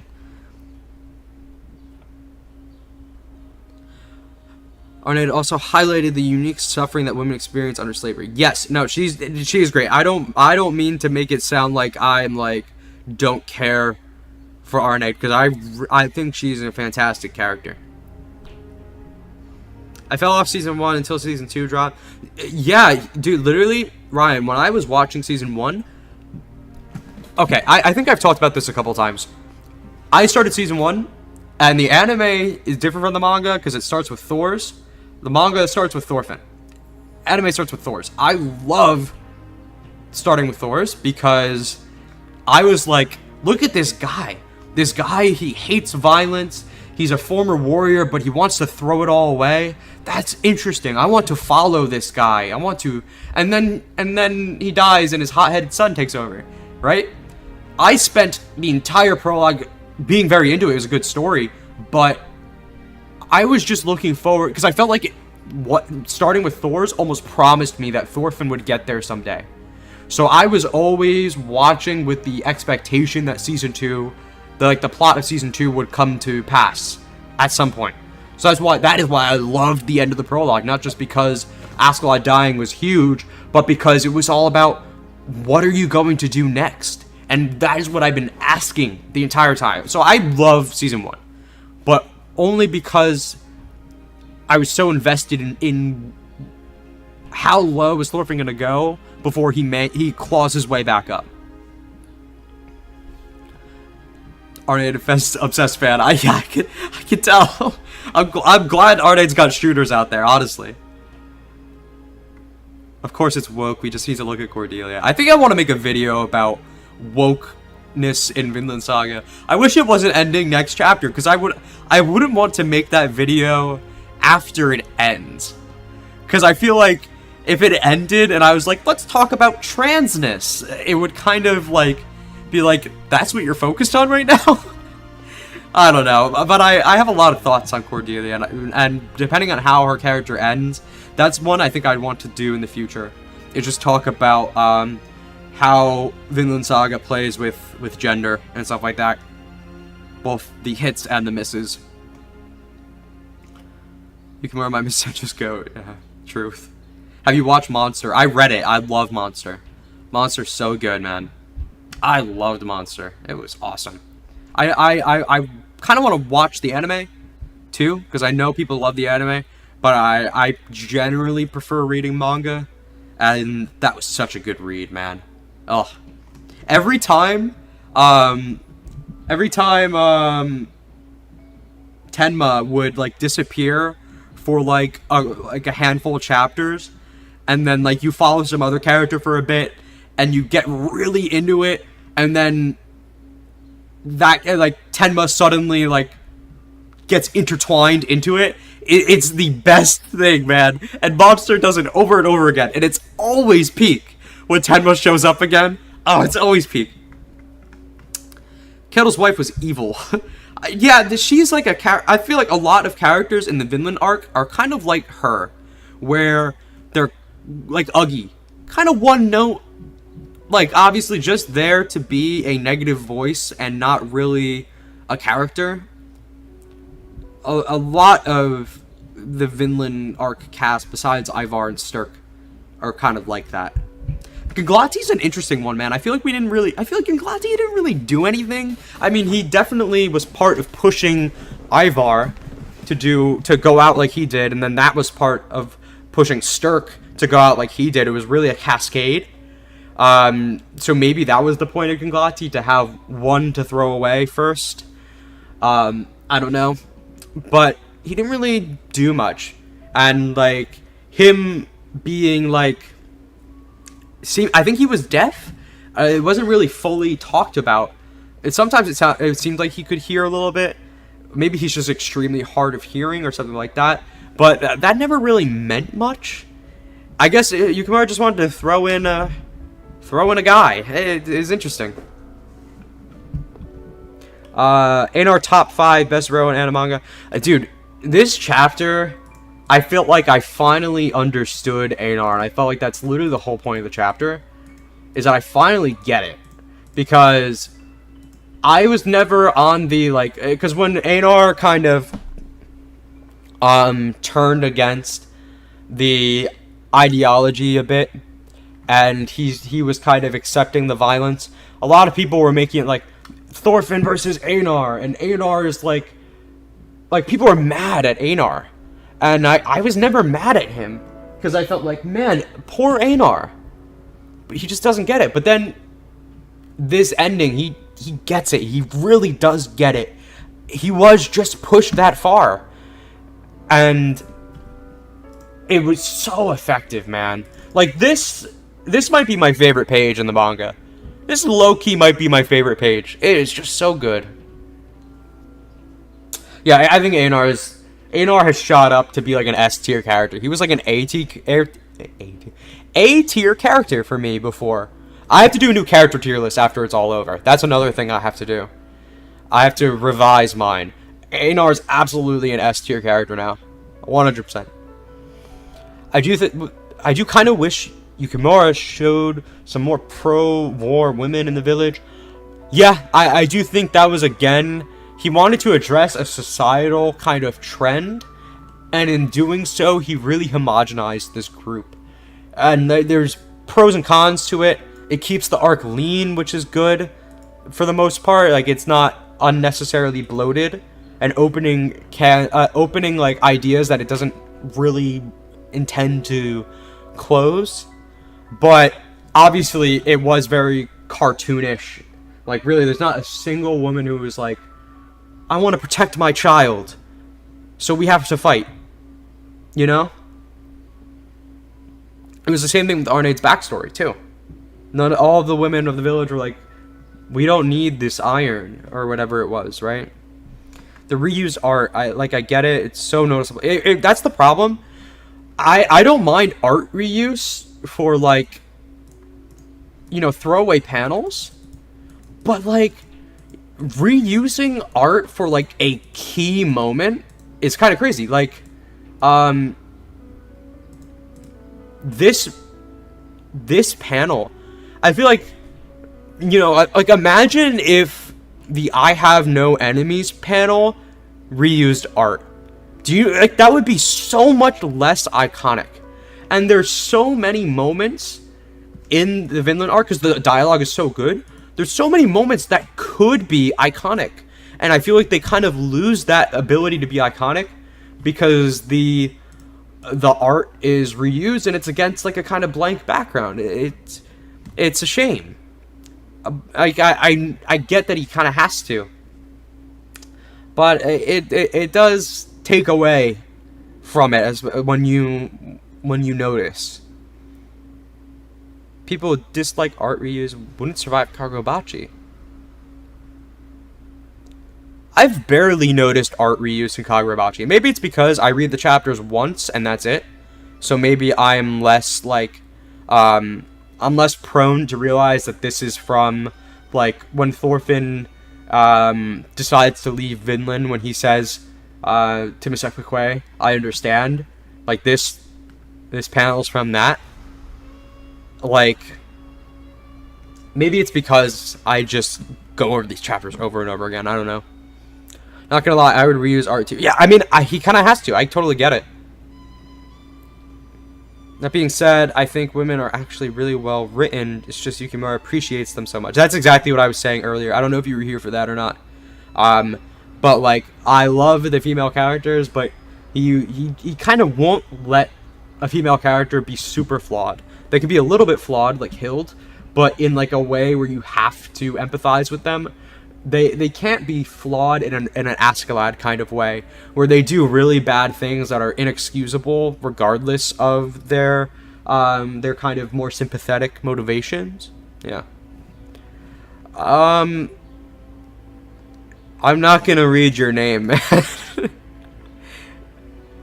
My first thought was genuinely, I don't like Vikings. I'm happy to watch it. Yeah, I was like, I don't want a Viking anime, really. But the characters of Vinland Saga are so much more than Vikings. And that was very clear to me from the first episode. Because, like, deconstruction of the Viking idea, that's what Vinland Saga is. And I love deconstructions. It's deserved. You talk about Vinland and you understand the manga very well. Thank you. Oh, yeah, that was about me having an audio. Man, yeah, I'm really behind in these chats. I'm trying to catch up. Thank you. Thank you. Has Cordelia's existence in the story been justified yet? I'm not sure.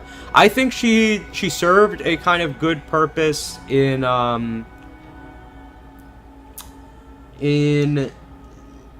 because, like, the fact that she has this build that is capable of a lot of violence, but she is so kind and gentle that she would never use it, and the fact that she was pushed to the point where she almost did, but she kind of drew on her mother's strength, not her father, in order to justify it. I think that was really, really good. I didn't think that would be her big moment, though. I thought she had something more coming. So, yeah, I don't think she has been fully justified in, like, why was she written the way she was written? What made Yukimura decide, I want to have a character that like, lives differently from her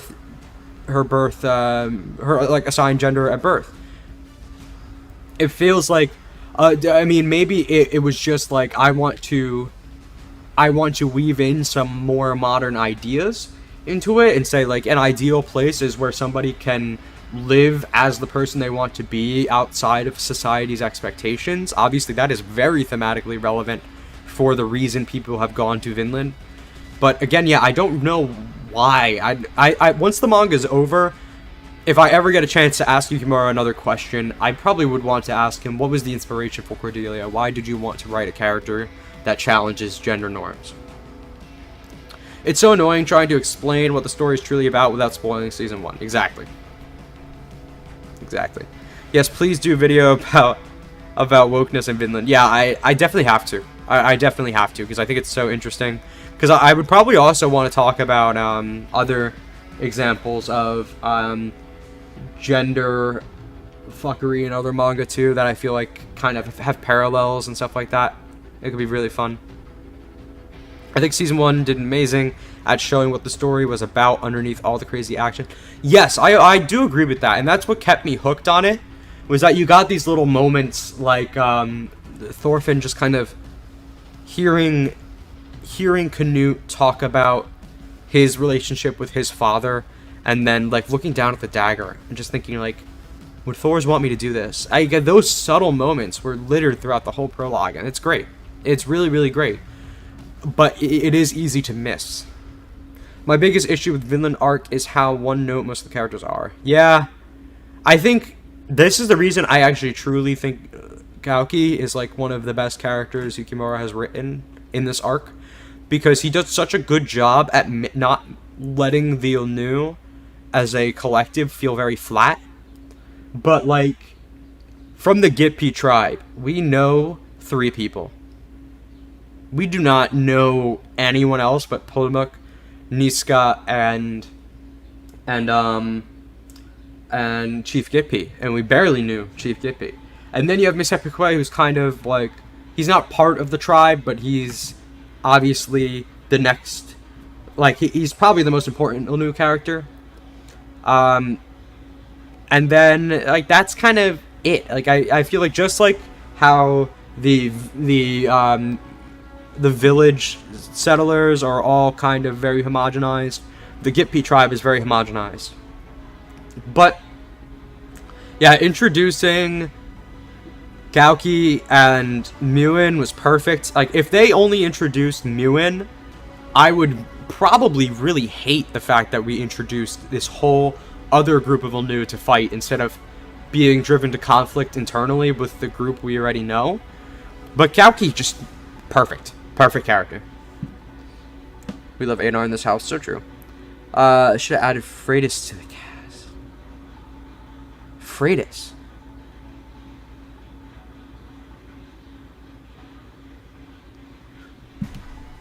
Who's Freitas? Am I forgetting a name? Or is that oh, is that a, oh, is this a Twitter OC moment? I'm so bad at remembering names. This could either be something I just straight up am not recognizing. It's probably just something I'm straight up not recognizing.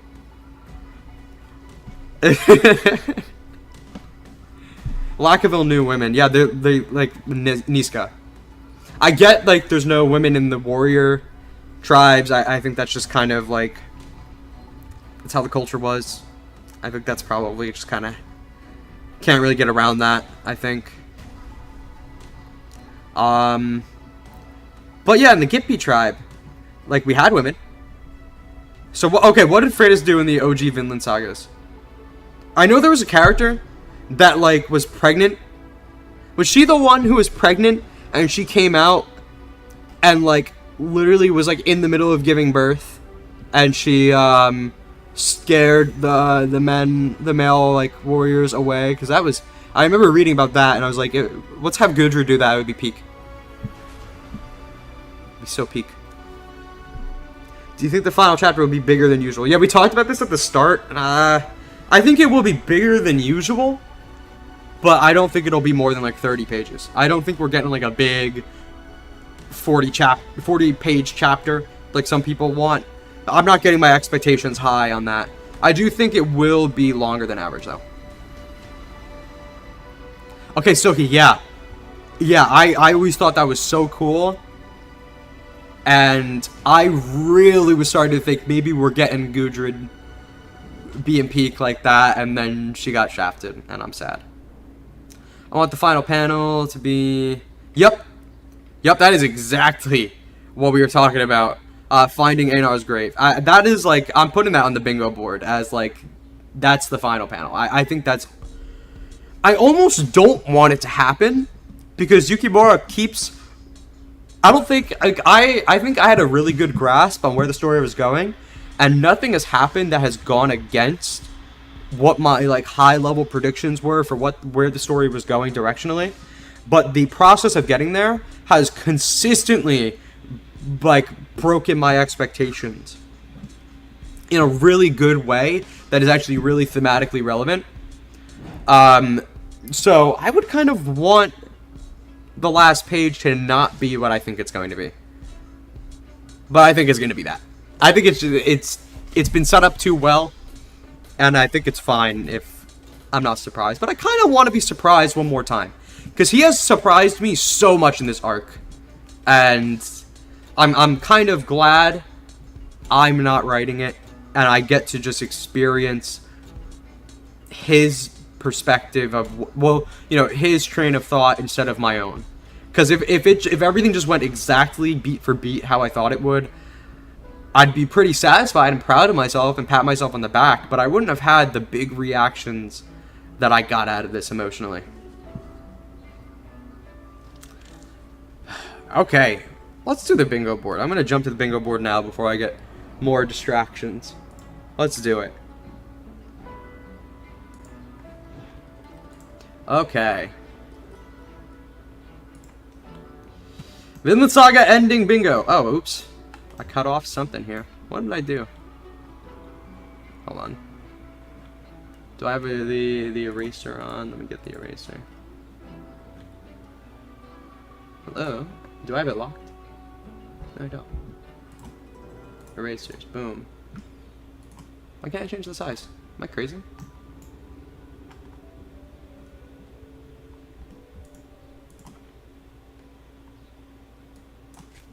Well, it's erasing. I don't know what I did. I broke something. Hold on. Let me color this in, maybe.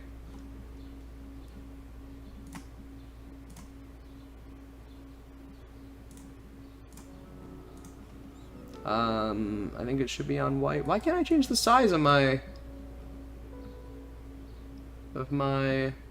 drawing? Let me reopen this.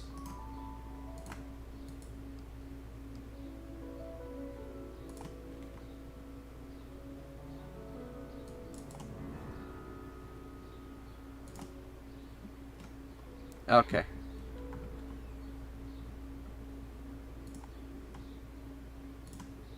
Let me open one more time. Bingo. Boom. We're gonna close the autosave. No. Okay. Fixed. We're saved. We are saved.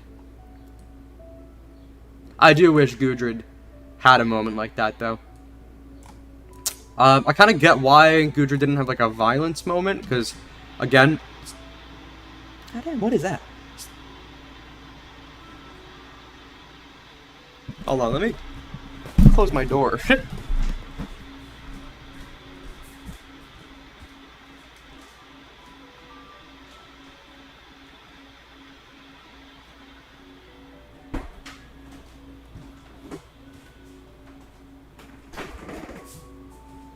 I guess my neighbors are doing something.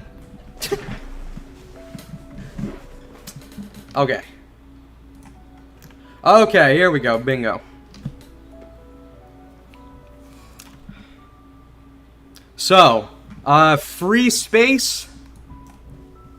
Free space. Let's do black. Boom. Let's do size. Name the baby. Well, actually, no. I'm not going to do that as a free space. Free space is Vinland... No, it's gonna be Thorf over. It's Thorf over. There we go. Boom. Boom. Boom. Let's do like 48. Okay. Alright. It's Thorf over. That's the free space. It's gonna end, and that's sad. Can't actually see the board. What do you mean? Can you not see it?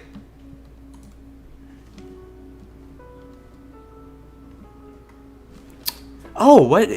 Oh, the share kind of like froze or something. Hold on. Let me. If I do this. Hold on. Yeah, what the heck? It's kind of frozen. You're right. 1 second. Remove. I'll remove this source. We're gonna add a. Add a. Am I crazy? Window capture. Sorry. Krita. Okay. And we're gonna pick Krita. Okay. Alright. No, yeah, it's still like, it's still frozen up. What's going on here?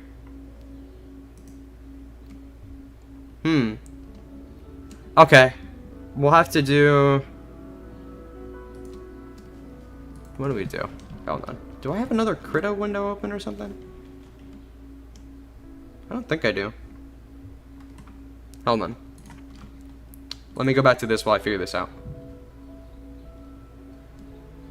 It doesn't look like I have another window open. Why would it not? Why can I not, why can't I do that?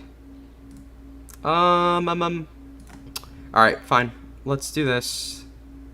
We're gonna do...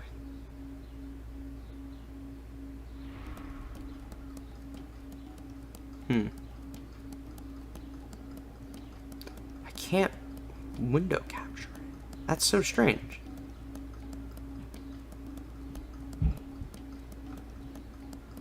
Alright, fine. Display capture. Bruh. Okay.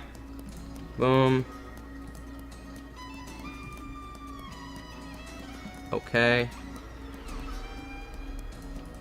Well, that's not working. Is OBS just giving me a hard time? Alright, let me close Krita and reopen it. Bingo has been modified, sorry. I save, I'm gonna close that. I'm gonna reopen it. I'm gonna add a window capture for Krita. Okay. We're gonna do this. Okay. This looks better. No, it freezes on the first thing. Why is it like this? Okay. Yeah. I have to do something different.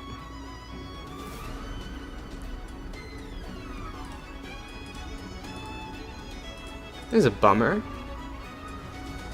Where's the fun? Where's the joy?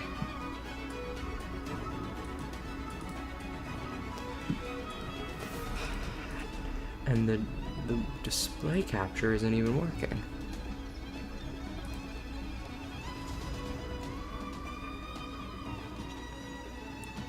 Okay, yeah, I can... Yeah, let me open it. Yeah, you know what? Oh, God. Are we gonna do it in Paint? Fine, yeah, let's do it in Paint. Let's do it in Paint.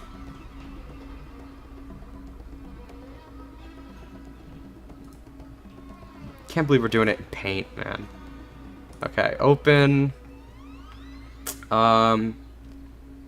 ending, bingo. Alright.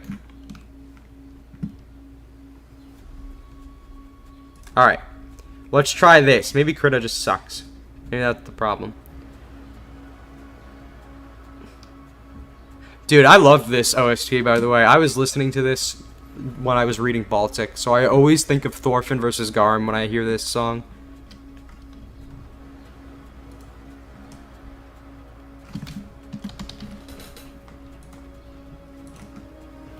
Okay, let's look for Paint.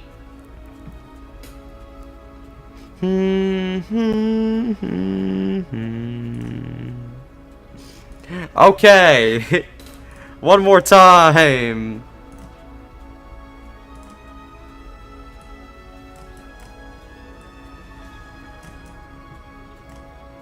This is so stupid.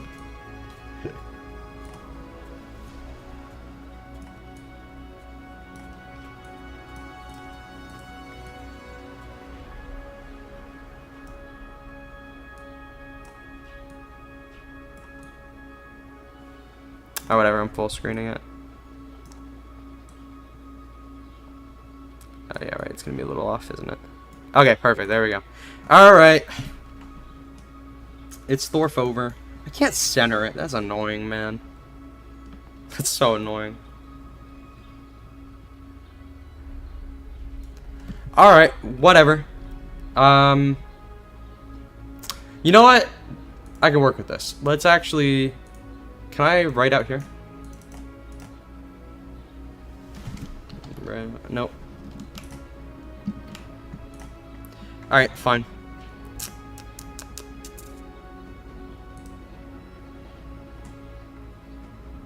Let me do...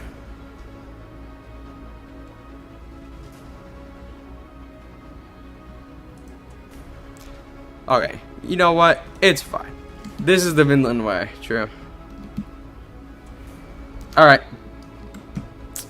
So, let's...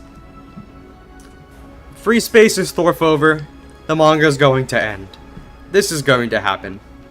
Now, things I want to put in here. So, we can rearrange them later, but I'm going to put the chapter name here. And I think I agree that, of course I can't move it around because this is... I think I agree it's going to be named, Fredo. Actually, it's technically TH, I think. Yeah, I think that's going to be the final chapter name. I love that idea. I think that's perfect. Let's do like 26. Okay. All right. Okay. All right. You know what? I don't want to do this in paint. This sucks in paint because I can't move stuff around. Hi, Gamo. No, you're not late. I mean, you're late, but we're still we're still going. We're about to do bingo for when this works. Yeah. Okay. Let's try that. Let's try your Chrome recommendation. Why not? Photopia. Sure. No. We're gonna kill paint. We're gonna go to Photopia.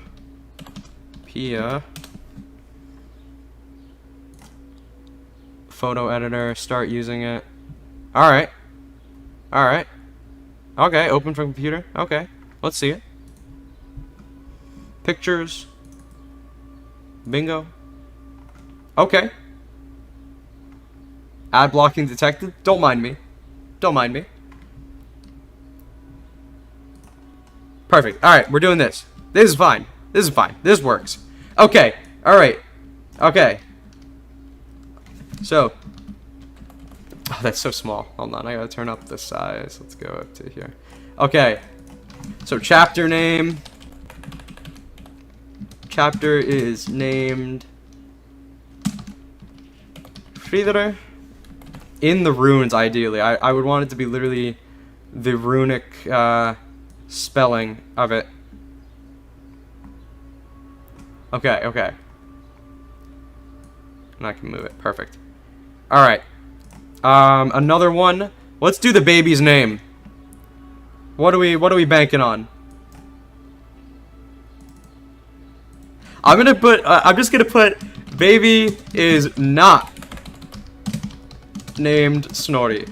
I don't know what it'll be, but I low-key don't even think... I kind of think it's not going to happen. I don't think Thorfinn has a reason to. That's a good one for to put in here.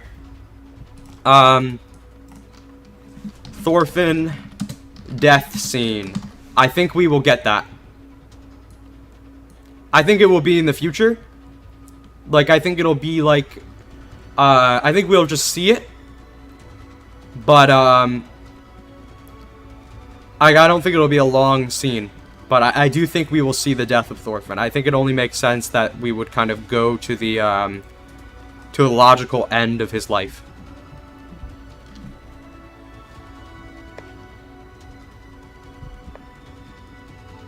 Oh, that's interesting. Helga helps him name it because, yeah, that would be interesting. Huh. That'd be really interesting. I'd be curious to see if it goes on. Because the only reason I could imagine this baby being named Snorri is, yeah, if Helga did it. I don't think Thorfinn has a reason to. Yeah, I do think Thorfinn will... Obviously, Thorfinn is not dying. Here, let me actually add this. Death scene... Future. Well, let's just do post Vinland. He's not dying in Vinland.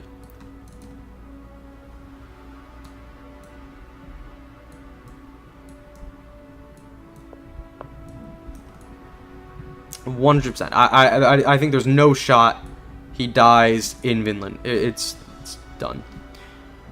Do you think? I wonder if there will be any focus on Gudrid's Christianity. I don't think at all. Honestly, here's my next bingo item. Gudrid crumbs. If we get any crumbs of a satisfying ending for Gudrid, it goes there. Thorfinn statue. Oh, that's an interesting one. I don't think we will. But, that would be interesting if we did. I do think, though, again, we'll rearrange these later, but, final panel, 1,000 years in the future. Well, final panel is Einar's grave 1,000 years in the future. I think that's like such a gimme, man. I would almost be disappointed if it does happen. I don't think it's going to be rushed, Gamo. I don't think so.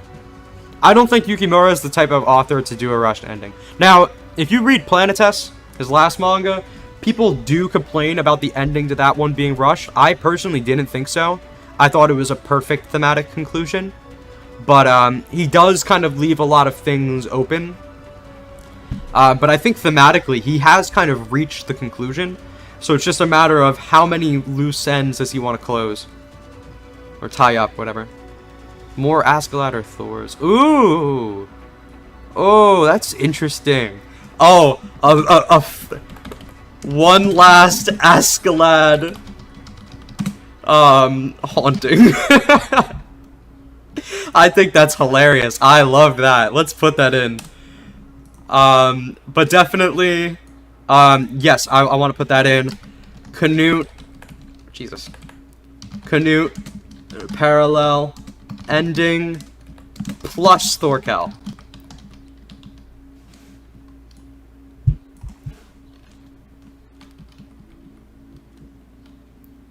I think just a cameo, really, from Thorkel is all you'd really need. I don't think he has, like, a thematic situation going on that would be interesting to cover, but just getting to see him one last time would be good.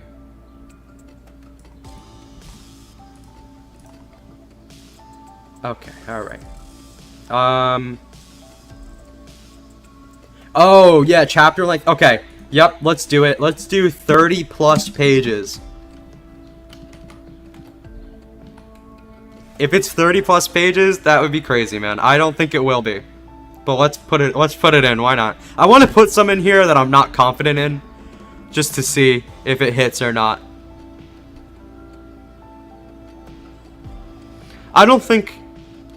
Alex, I think it's actually very thematically important that Hild did not kill them. Because all these characters kind of come close, and then Einar is the one who actually goes through with it, and then we see what happens. So it would kind of take away if, like, Einar had this, like, visceral reaction to it, and if Hild has kind of just not really talked about it and not really done anything. I think that ship has sailed, considering how Einar concluded. What's a bingo? So, Gamma, basically the idea is, as we go through the final chapter, if one of the, if like, this happens, if the chapter is named Frither, we mark this box, and if we get either, like, all five across, 5 straight down, or 5 on an angle, that's a bingo. So it's just to put together a bunch of things that we think might happen, or maybe we don't think will happen, and see if we get anything fun out of it. Einar, ooh, that's an interesting one.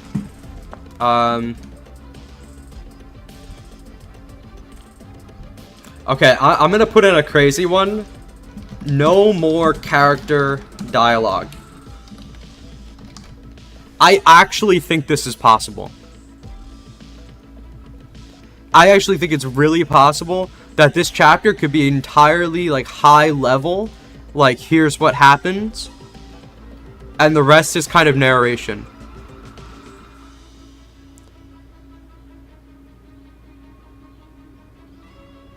Like, we might just get... I mean, maybe a little bit of dialogue snippets, but I think it's going to be more... summary of here's what... No. I don't think... Never mind. I'm replacing this because I think this would almost be so upsetting to me that I don't want to even entertain it. Let me delete that. Delete. I'm gonna replace this with Niska, Bug Eyes. No, okay, ready? Here we go. Here, Bug Eyes beats the allegations. If Bug Eyes beats the pedophile allegations, I believe. I think that the reason I removed the other one, even though I do think it is possible, I think the new characters just kind of need to have a conclusion, right? So we kind of have to have dialogue. Yeah, but what's actually put in, that's kind of a similar one. Kaki... I don't even know how you actually are supposed to pronounce his name, now that we have the actual official translation. But, Kaki plus sword resolution. I think I would group those together. If we get some kind of conclusion for that idea of what's going on, what happens from here. Let me move this over, actually.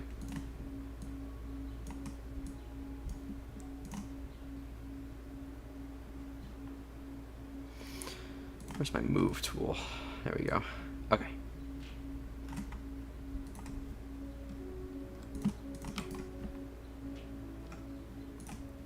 Okay. Let me look at. Let me. I think the narration. That's a good point. Would it? I don't know. Vinland Saga. I mean, Vinland Saga has had plenty of moments where it's narrated simply by a narrator, just a narrator recounting the history. That's kind of it. So I don't think it would be narrated by a particular character, unless maybe we're seeing like Carly tell the story or something like that. I do think we need a resolution for the sword stuff with Kaki, yeah. Ah, yes. Thorfinn victims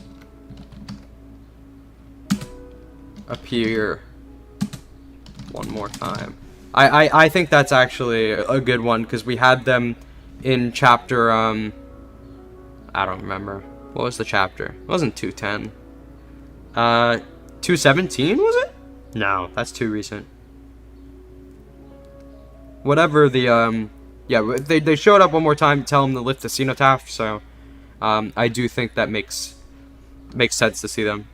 Okay, take it easy, Gamo. Before you go, though, my favorite panel, that's tough. Oh, that's tough, actually. I think it might actually be the Hild, that was long ago panel from chapter 188, when she's in the forest and she's talking to the bear spirit. I think that's probably my favorite panel. I really love that panel.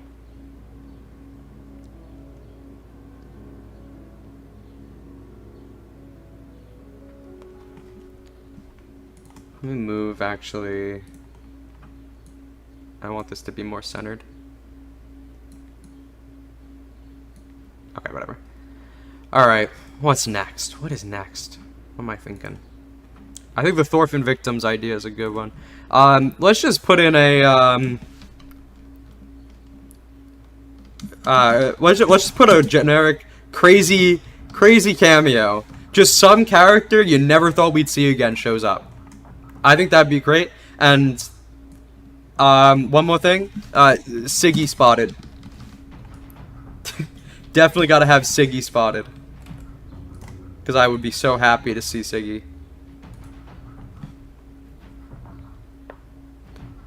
I don't know, man. I'll have to go actually decipher what the real pronunciation is for his name. Because Gauki, I don't know. That's just, at least for like Niska and Mistekakwe, the like official translation kind of still sounds out the same way. Gauki, I feel like that's just so, I feel like it's so different. Oh, yes. Let's put that in. Halfdan and Cordelia. Well, Halfdan consequences, really.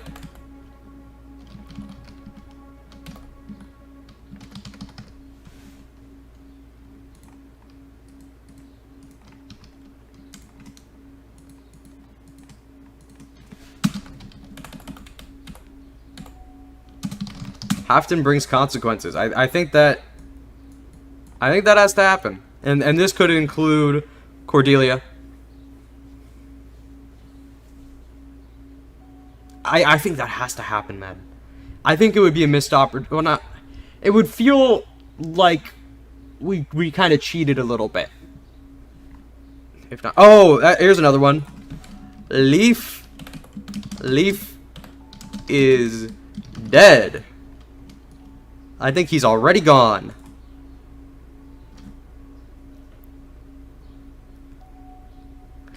Yeah, I feel like what happens to Cordelia if not just going back into slavery? Like, it's, unless Halfdan's gone, I don't know.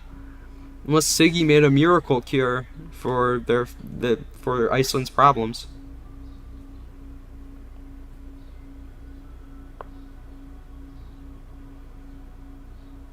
I would say crazy cameo is any character that has been MIA since the start of the Vinland arc. So if somebody was like, if somebody was in like Baltic, if one of them showed up, maybe. I wouldn't include Wolf in crazy cameo because I think anybody who's like often seen around Canute, I wouldn't consider a crazy cameo. Crazy cameo would be like your Snake, Garm, Atli again, and his brother, Thorgil, Kettle, any of these. Do I want to put... I don't want to dedicate too many spaces to Halfdan and Siggy. I think we'll see. I don't know. Floki. Oh yeah, Floki and Balder. Anne? Imagine if we see Anne. That'd be peak. That would be crazy. Yeah, I would consider those crazy cameos. What else am I thinking?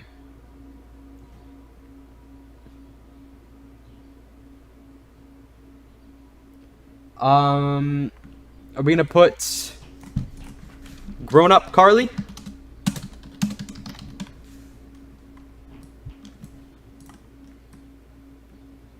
Let's do it. Grown-up Carly. I don't think Bug Eyes is beating the allocations. Yeah, Atli is the one. I forget the name of his is it no. Atli was the one who shows up again in Baltic. I forget his brother's name.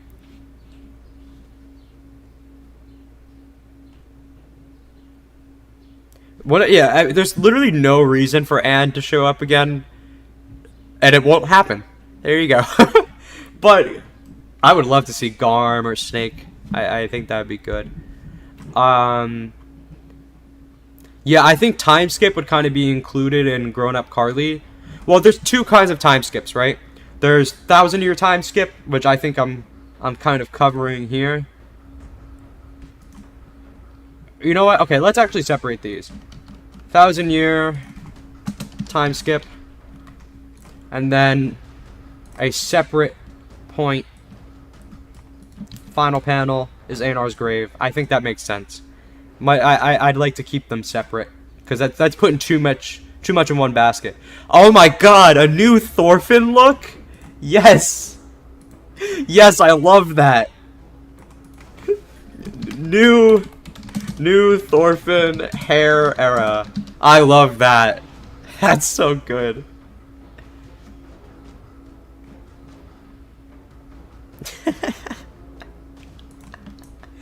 Ah! I moved the whole thing.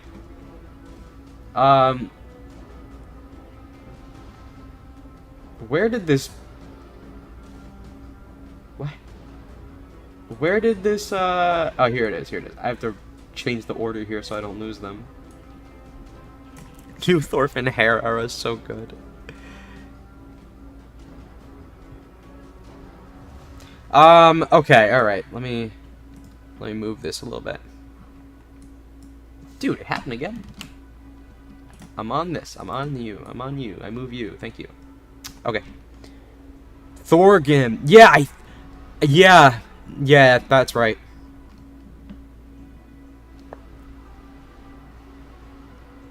I do think Thorfinn needs, like, one last panel to himself. Like, some kind of, like... There has to be a, like, What would it be? There has to be a, like...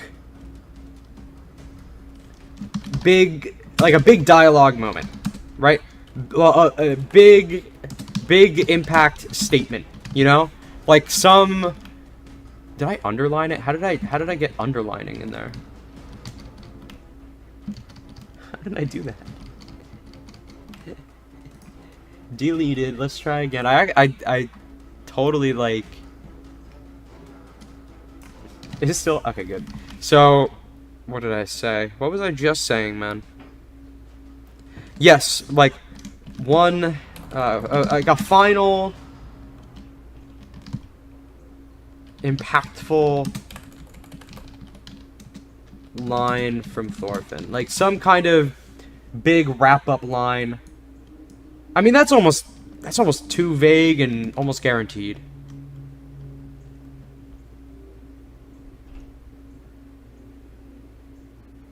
Oh, wow.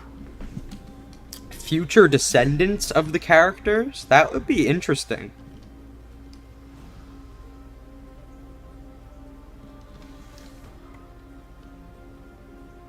I don't know. Kind of covered that in Grown Up Carly.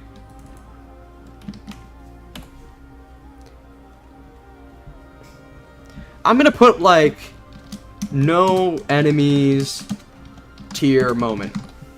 I think there's got to be a no enemies tier moment. That's the idea I'm going for there. There's no better way to describe it. God damn, man, it's happening again. There we go. No, I don't want to see I don't want the characters to see into the future again. I don't want that. I would really hate that, actually. I think it was used in a very, like, utility kind of way, and to use it again would go too far.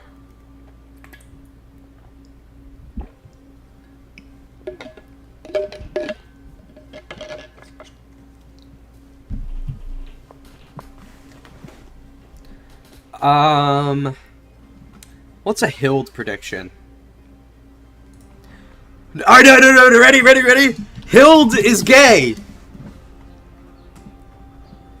She just gets a girlfriend. Hell yeah, man. I'm locked in.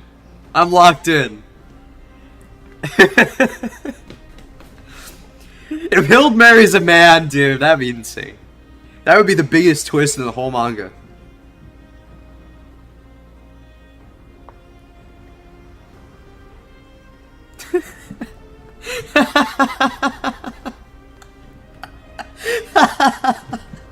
We get one.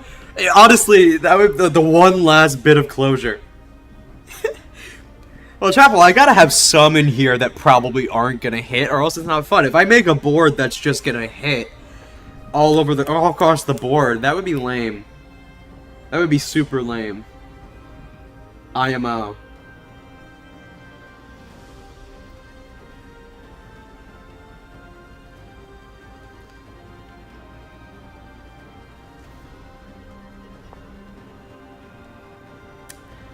Alright, what else do I want to put in here? I'm trying not to do too much overlap. You know what? Let's actually make this one... Where is it? One last Askeladd or Thor's haunting. I think I could go either way.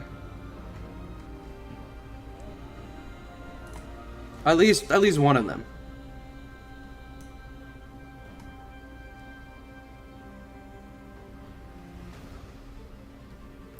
Oh, yeah. I don't want to have two Hild specific things. If I wanted to put one that's probably realistic, Hild without the headband. If I want to be funny, Hild is gay. I don't know. Bug Eyes beats the allegations. I don't think he's going to, but I'm putting that one in as like a manifestation, you know?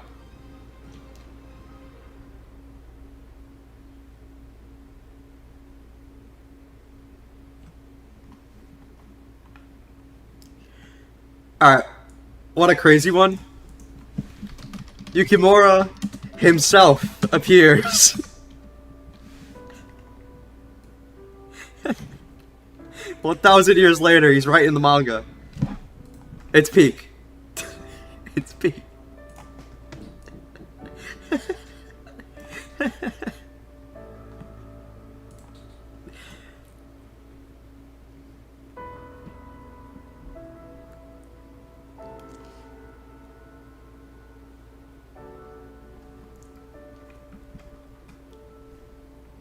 I'm running out of ideas.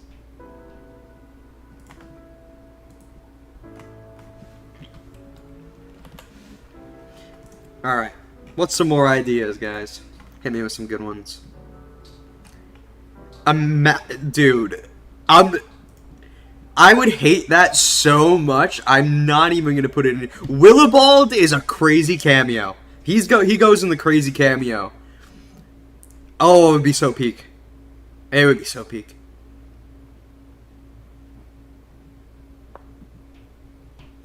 Oh no, here's a good one. I love this one, actually.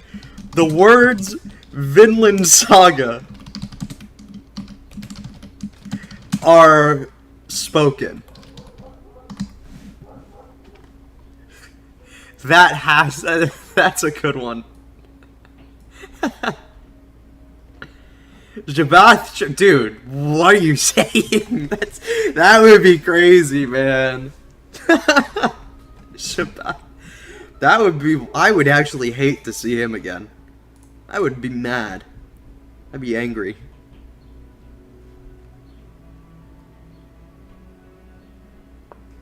Too corny. But it could be like, in the future, like the Vinland Sagas are just referenced. This will... I'm gonna actually add... It could be Vinland Saga or Sagas. Referring to the Vinland Sagas. I actually don't think, like, it's not gonna be like, this is our Vinland Saga, but it might be like a the characters in the future refer to it.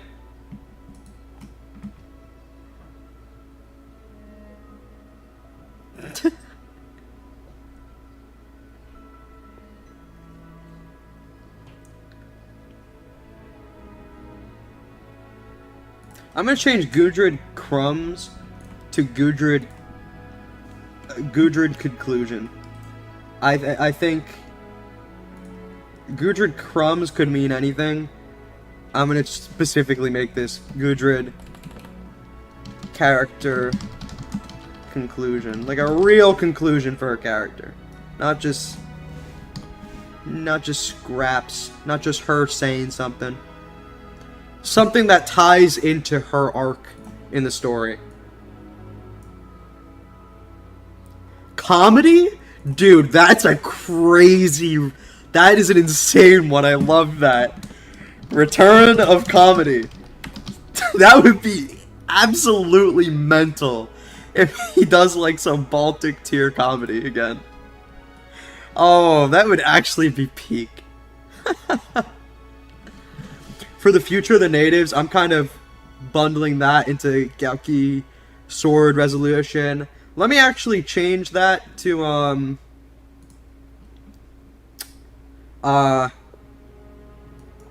like post Vinland new wrap up, or like I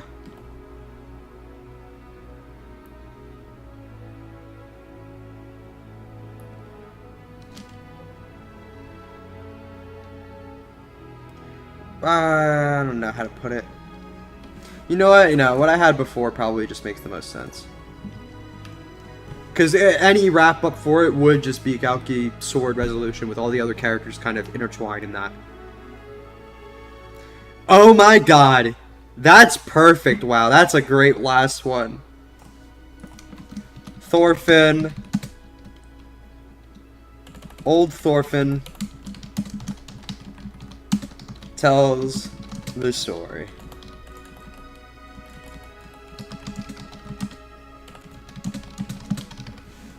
Yeah, that would make a lot of sense. Christopher Columbus appearance?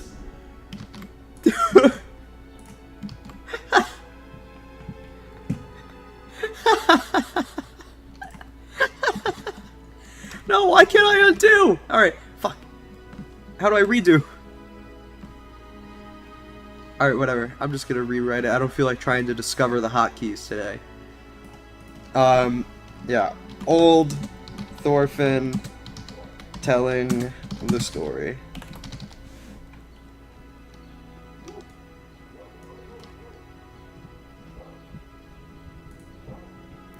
Yeah, I do wish Polemuk had to fight, but also at the same time, the fact that Polemuk didn't have to fight is kind of the point. I think this arc went in this direction where it wanted to make you think if violence happens, then the worst is going to happen. But we kind of didn't get the worst scenario. It was kind of, yeah, violence happening was bad, but like it wasn't like all of the worst possible things happened. And it kind of I don't know, it kind of makes you have to think about, like, why was I so gung-ho on the worst possible things happening? You know, why did I expect the very worst? I think it's good that Polemuk didn't have to, because I think that's actually a really cool, that's a really subversive way to tell this story. And I think that's something only Yukimura has the skill to write. Of, like, the thematic point being that Chekhov's gun is not shot off. That the characters clutch it out. And I think that's really sick.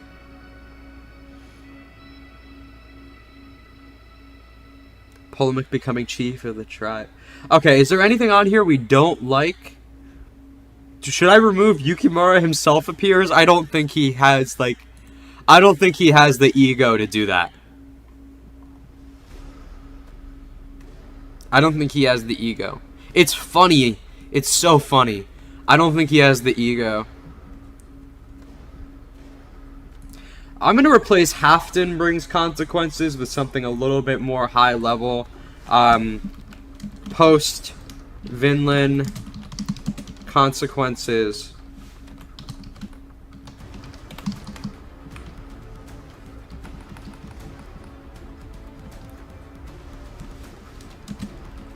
For failure.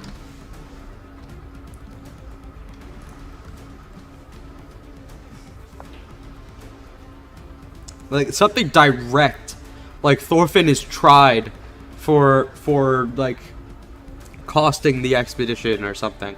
Like, the people take him to, like, I don't know, they try to sue him or something like that.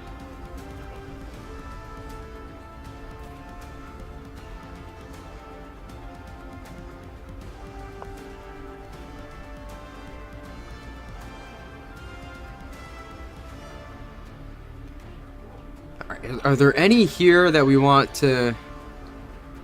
Guts and Musashi appearance. Crazy cameo. Crazy cameo. You know what would be crazy? If, during the time jump, he linked it to Planetest. That would be insane, man. I don't think he would, because Planetest is like... I don't think it would be good for him to try to link this to a future that's been imagined. It needs to be future as we see it, in the ways that we can't know what will happen, but we have to keep trying, you know? Naruto. Alright, let's see if... Did I accidentally make any free bingos?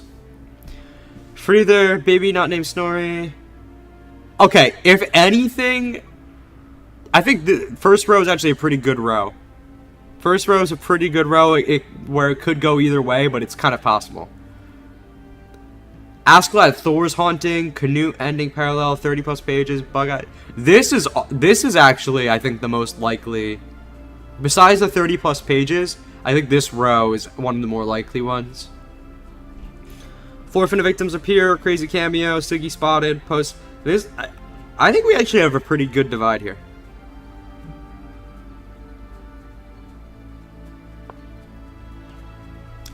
Oh, should we put cracked double page spread?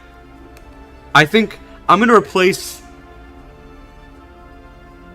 Oh, okay.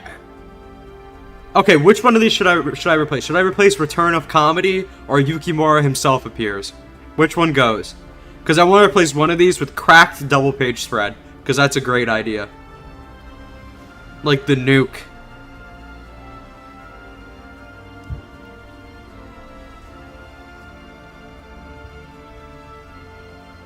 I'm gonna get rid of the Yukimura himself appears. I think that's ridiculous. I would have replaced this with cracked double page spread. Yeah, it's not happening. It's just a funny idea, but it's not happening. Thorfinn haunting future Carlin. Oh, we didn't put Ylva in here. Oh my god, imagine another Ylva gag. I think that would go into Return of Comedy for me.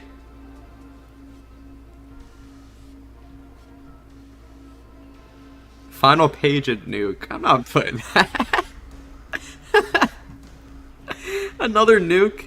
I don't think he'd do it again. Imagine he does art reuse for the nuke. That would be so bad. Like, you think we didn't notice? I don't know. I think, didn't he? Well, he used it for like a little, like, when referring to the nuke. That's different. That's different. Oh god, should we put art reuse? No, that's kind of cruel.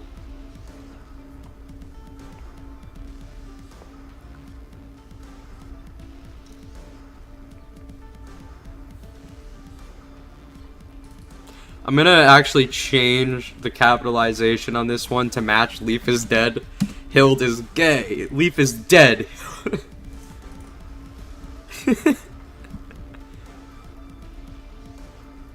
I think putting art reuse is kind of like, I don't know, I kind of don't like that one. It feels kind of bad-spirited. As much as it could happen, I think it feels bad-spirited. I want this to be fun.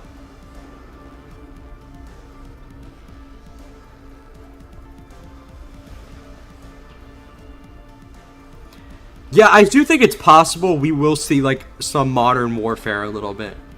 I do actually think that's possible. Actually, before Chapter 189 happened, I was, like, convinced that the story would end with a glimpse at war in the future to show that, like, you know, war hasn't gone away. Oh, yeah, that would I would put that in cracked double page spread. If we get one more big Vinland panel, like double page spread, but I also don't think it'll happen because I think that idealized version of Vinland is kind of gone. We've kind of like we kind of have been sobered to it, I think.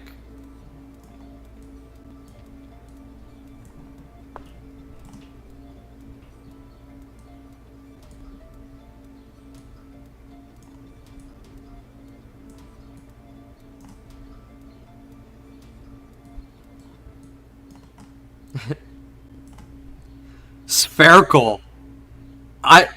Crazy cameo. Crazy cameo. That's covering my bring some insane character back who isn't part of the grand scheme of things at all. We kind of got Wheat on Fire with 210 and it was really good there. I don't think we need to do it again. I don't know. Okay, are there any on here we don't like? I think New Thorfinn Hair Era is hilarious. Is no enemies tier moment vague? Okay, no enemies tier moment. I'm specifically talking about like an impactful single line of dialogue. That's kind of what I'm going for there. Like, turn the page and you get hit with some impactful like statement. That's what I consider a no enemies tier moment.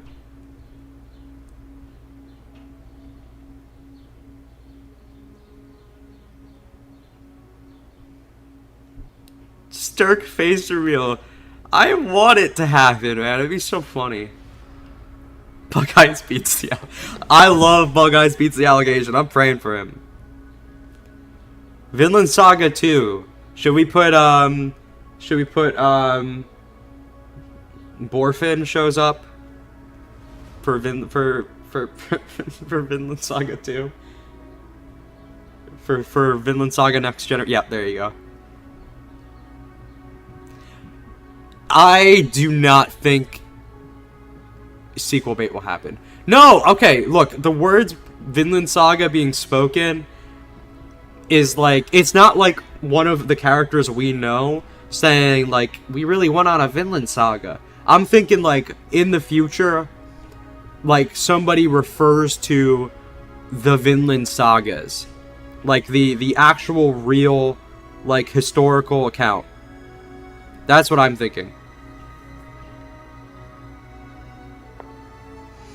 But yeah, I do agree. That's kind of on the weaker side, kind of like the Yukimura shows up himself.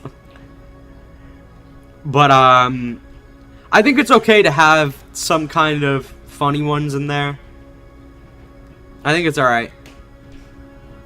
So what do you guys think is the most likely bingo? So it could either be a row, a column, or like an angle, one of the angles. What do we think is the most likely one?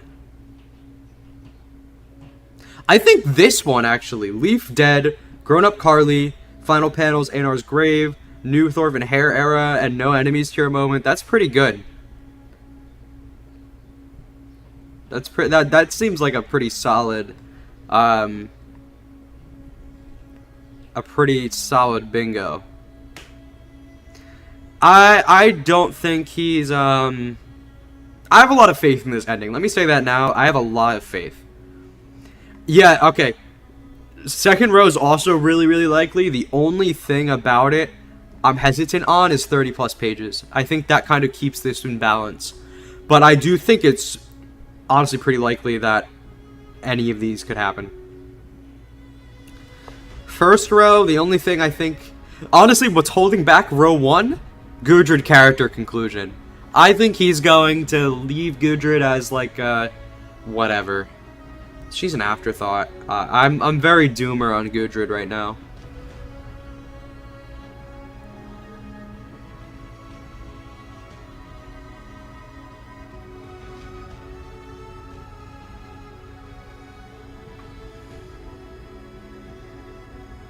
Yeah, I think I'm very interested to see how the fan reaction is to this. Because I really am curious to see if anybody makes any compelling arguments for why they think Thorfinn was wrong. Because, I don't know, people make arguments about Thorfinn being wrong, but they're kind of like, they don't really go deep into it enough to where it's actually like interesting to think about. So I'm curious to see how the reaction's going to be. I think Leif being dead is such a gimme. Like, that's... He was really in a bad state before. A lot of people are being really doomer right now, yeah. I think a lot of people underestimate how much can happen in a single chapter of this story.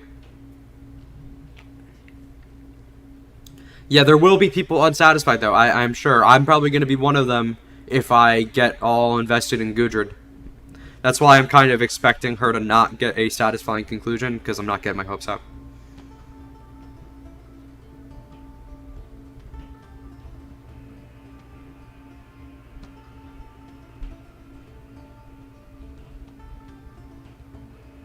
Yeah, it's not possible to satisfy. Yeah, if he had an ending that satisfied everyone, that would mean it's an ending that's not saying anything interesting.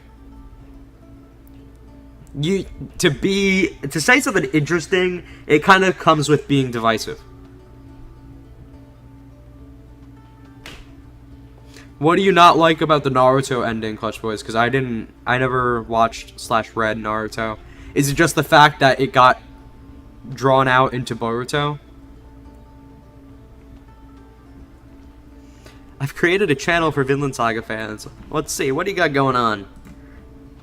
Vinland Saga fans, what's going on there? Can I not go to the channel by clicking it? Oh, here it is. Oh, shorts? True. This is interesting to me. I'm gonna go on a little tangent about this. Whenever I see like TikToks or like shorts or reels or whatever of Vinland Saga, it's like they have like an energy to them that I feel like is almost antithesis to the energy of the story. Like kind of gassing up the wrong things. I think after season 2, there were some people who did some really good edits that focus a lot more on the real like core of the story. I don't know. I really did want more focus on Gudrid. It is the most disappointing aspect of this arc for me. Because I really did feel like something was being set up for her. And it didn't go in that direction. I love Gudrid, and I wanted her to be a character.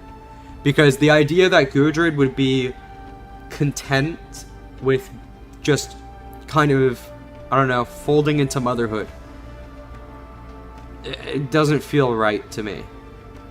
I think, like, obviously the fact that it's something she chose and she wasn't, like, arranged into it, like with Sigurd, and she got to see the world beforehand, and she's at Vinland because she wants to be, like, that's all good, and that kind of concludes for her, but at the same time, like, there was this idea setting up that she feels useless, and it almost feels like the story has said, yeah, you are useless, except for making a baby, I guess, but that felt kind of lame, man. I don't really, that just disappoints me.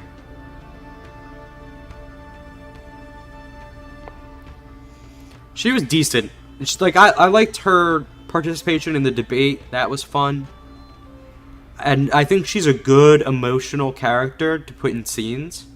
Like, when Hild forgives Thorfinn and she's like crying, she's just such an emotionally outward character.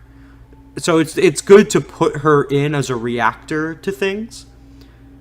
But like, what was her character arc for Vinland? Nothing. She was there to be Thorfinn's wife, and that's what disappoints me, to me.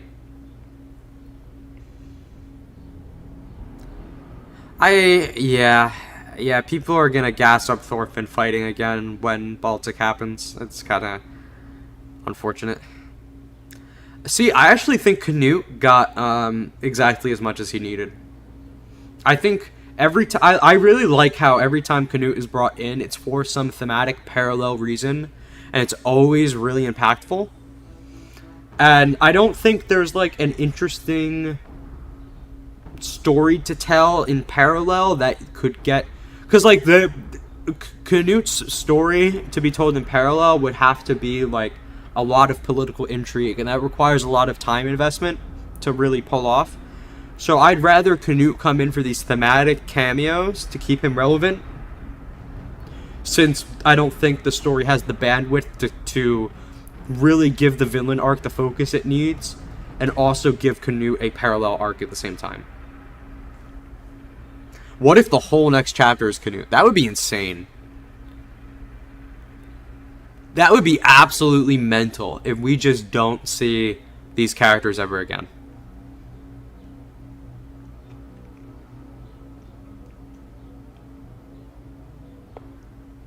See, Alex, like, I kind of get it, because I am excited to see the action.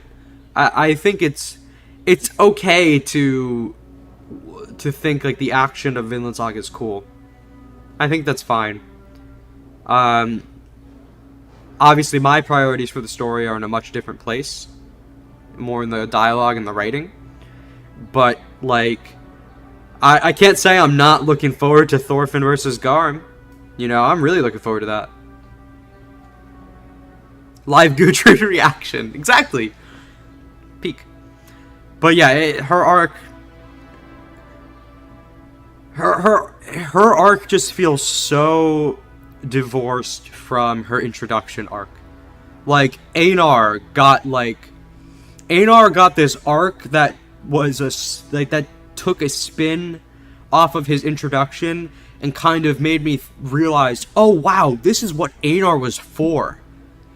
Gudrid's arc, like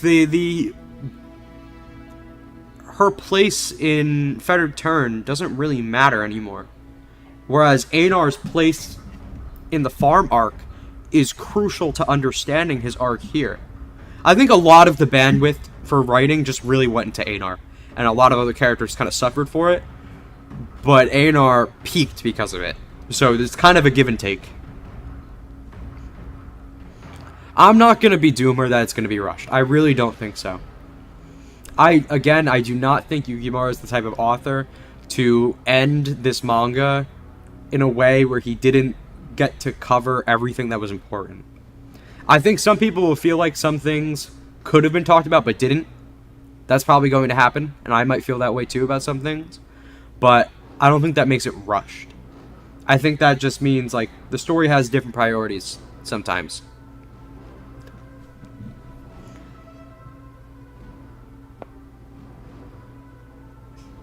Yeah, I do think the, like, almost evangelical worshipping of I have no enemies kind of rubs me the wrong way. And that's kind of why when Thorfinn said it to Mr. Quay, I was kind of, like, initially, like, not really into it. Because that line has been just beaten to death in terms of why it's, like, what it's capable of doing, you know? And I think I would have liked it more if I didn't think that that line was, like, overkilled already.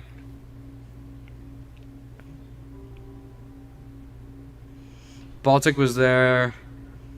The bald was dropped. Should have been highly political. I think Baltic has a purpose in being lighthearted, because look what happens to this story in the Vinland arc. This is a really depressing ending. And I think if we didn't have time to spend with these characters in a more lighthearted way, and just, like, enjoy the action, enjoy the comedy, get to know these characters and become endeared to them, I don't think this arc would have been as good as it was, and would have hit as good as it did.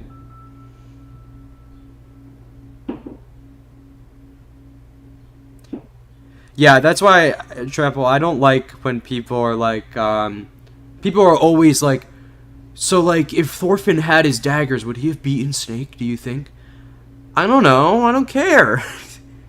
That's not important to me, man. Or, like, people who weren't satisfied that Ivar never got to see Thorfinn fight, so Thorfinn never proved himself to him. I think that stuff is silly. I think that's silly. I mean, it could have been a cool moment, for sure, to have Ivar get humbled, but I think him dying in this really ignorant way is kind of really important. He died thinking he was right, but something in the back of his mind was telling him this wasn't right, but he just couldn't really grapple with it. I think that's so important for Ivar's conclusion that I wouldn't want him to have known that Thorfinn was capable, was like strong and capable, you know? I want to see Thorfinn do the dash while Garm is talking. Yeah, it's actually one of my favorite moments when he does that kind of like smile, like slight smile and sigh, and then runs away. I love that moment. It's so good. Yeah, I mean, Thorfinn versus Garm is a very thematic fight, 100%, because Thorfinn comes out of the farm arc saying, like, I will never fight, and if someone wants to fight, I'll just run away.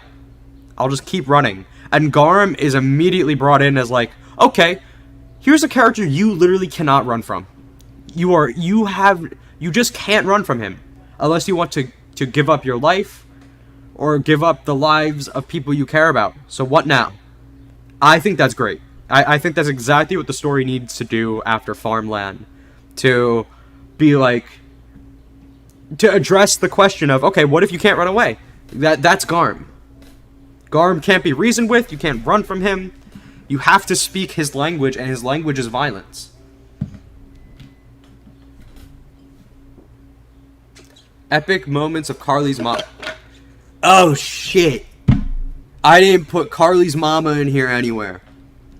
See, that's another thing. That's another thing. I feel like Yukimura never really showed me why we had to have a dog. Was it just so Thorfinn could kind of have, like, a nuclear family? Like a kid and a dog? And his wife? Is that the point? Because I was like, there's got to be a reason we got a dog here. But I feel like there's been no reason to have a dog. And it's going to end with no reason to have a dog. Because Carly's mama was kind of AFK. She was doing nothing. Einar is now my third triple S tier character. Honestly, he's probably up there. He's incredible. He's just so incredible. Like, what 219 does with him, it's such a brilliant... Like, people complain that Einar didn't, like, argue with Thorfinn more, but I think this is way more interesting. And the Vinland arc does this over and over again, where it keeps making you think it's going to go one way in service of a theme, but it serves that same theme in a completely different way you wouldn't expect, and that way turns out to be even more effective. It's perfect. I love it.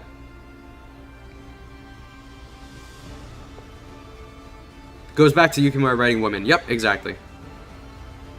Slice of life vibes, and a part is very Yukimura. Yes. Eastern Expedition, the whole arc, feels like Planetest to me. When I went back and read Planetest after catching up to Vinland, I was like, oh wow, like when he wrote Baltic Sea War and like all the kind of slice of life comedy of Eastern Expedition, that was like a return to form. That wasn't like Yukimura writing something that was weird for him. Like, that's what Planetest feels like. I like power scaling JJK, but for Vinland Saga, yes, you can do it. But it's not even close to what it's about. Yeah, it's just so, like, against the themes. Like, you can talk about it, and you can say, like, this character probably beat this character. But I think like, with that, when Thorfinn duels Askeladd and Thorkel's talking about, like, how they all compare, that's kind of the story's perspective on power scaling, where everything is situational, everything's emotional. There's no such thing as being stronger just from power and feats and stuff like that. Yeah, fuck Ivar.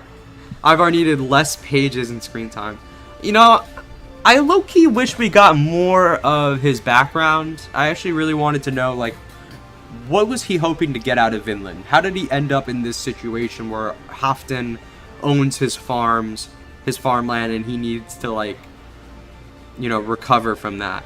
it would have been interesting. People just want hype moments and aura. Helpers. Unfortunate. I love Garm so much. He's really grown on me. He's such a silly dude. I always like looked at Baltic and I was like, wow, comparing Askeladd and Canute to Garm, it feels like a much weaker antagonist, but he's kind of not like meant to be those characters. He has a completely different purpose and he serves it very well. I just thought of it. Do you think we'll get a scene like season 2 ending with the Carve It poem? You know, Yukimura does do his poems. He does bring in poems quite often. I wouldn't be surprised if we got a poem. Because, like, even, like, Carve It was anime original, but, like, he has brought in, either, like, old Icelandic poems or Bible verses, stuff like that. I wouldn't be surprised if he does that again. That's a good call out. Baltic Sea War has dark comedy and gore to it as well. Yeah.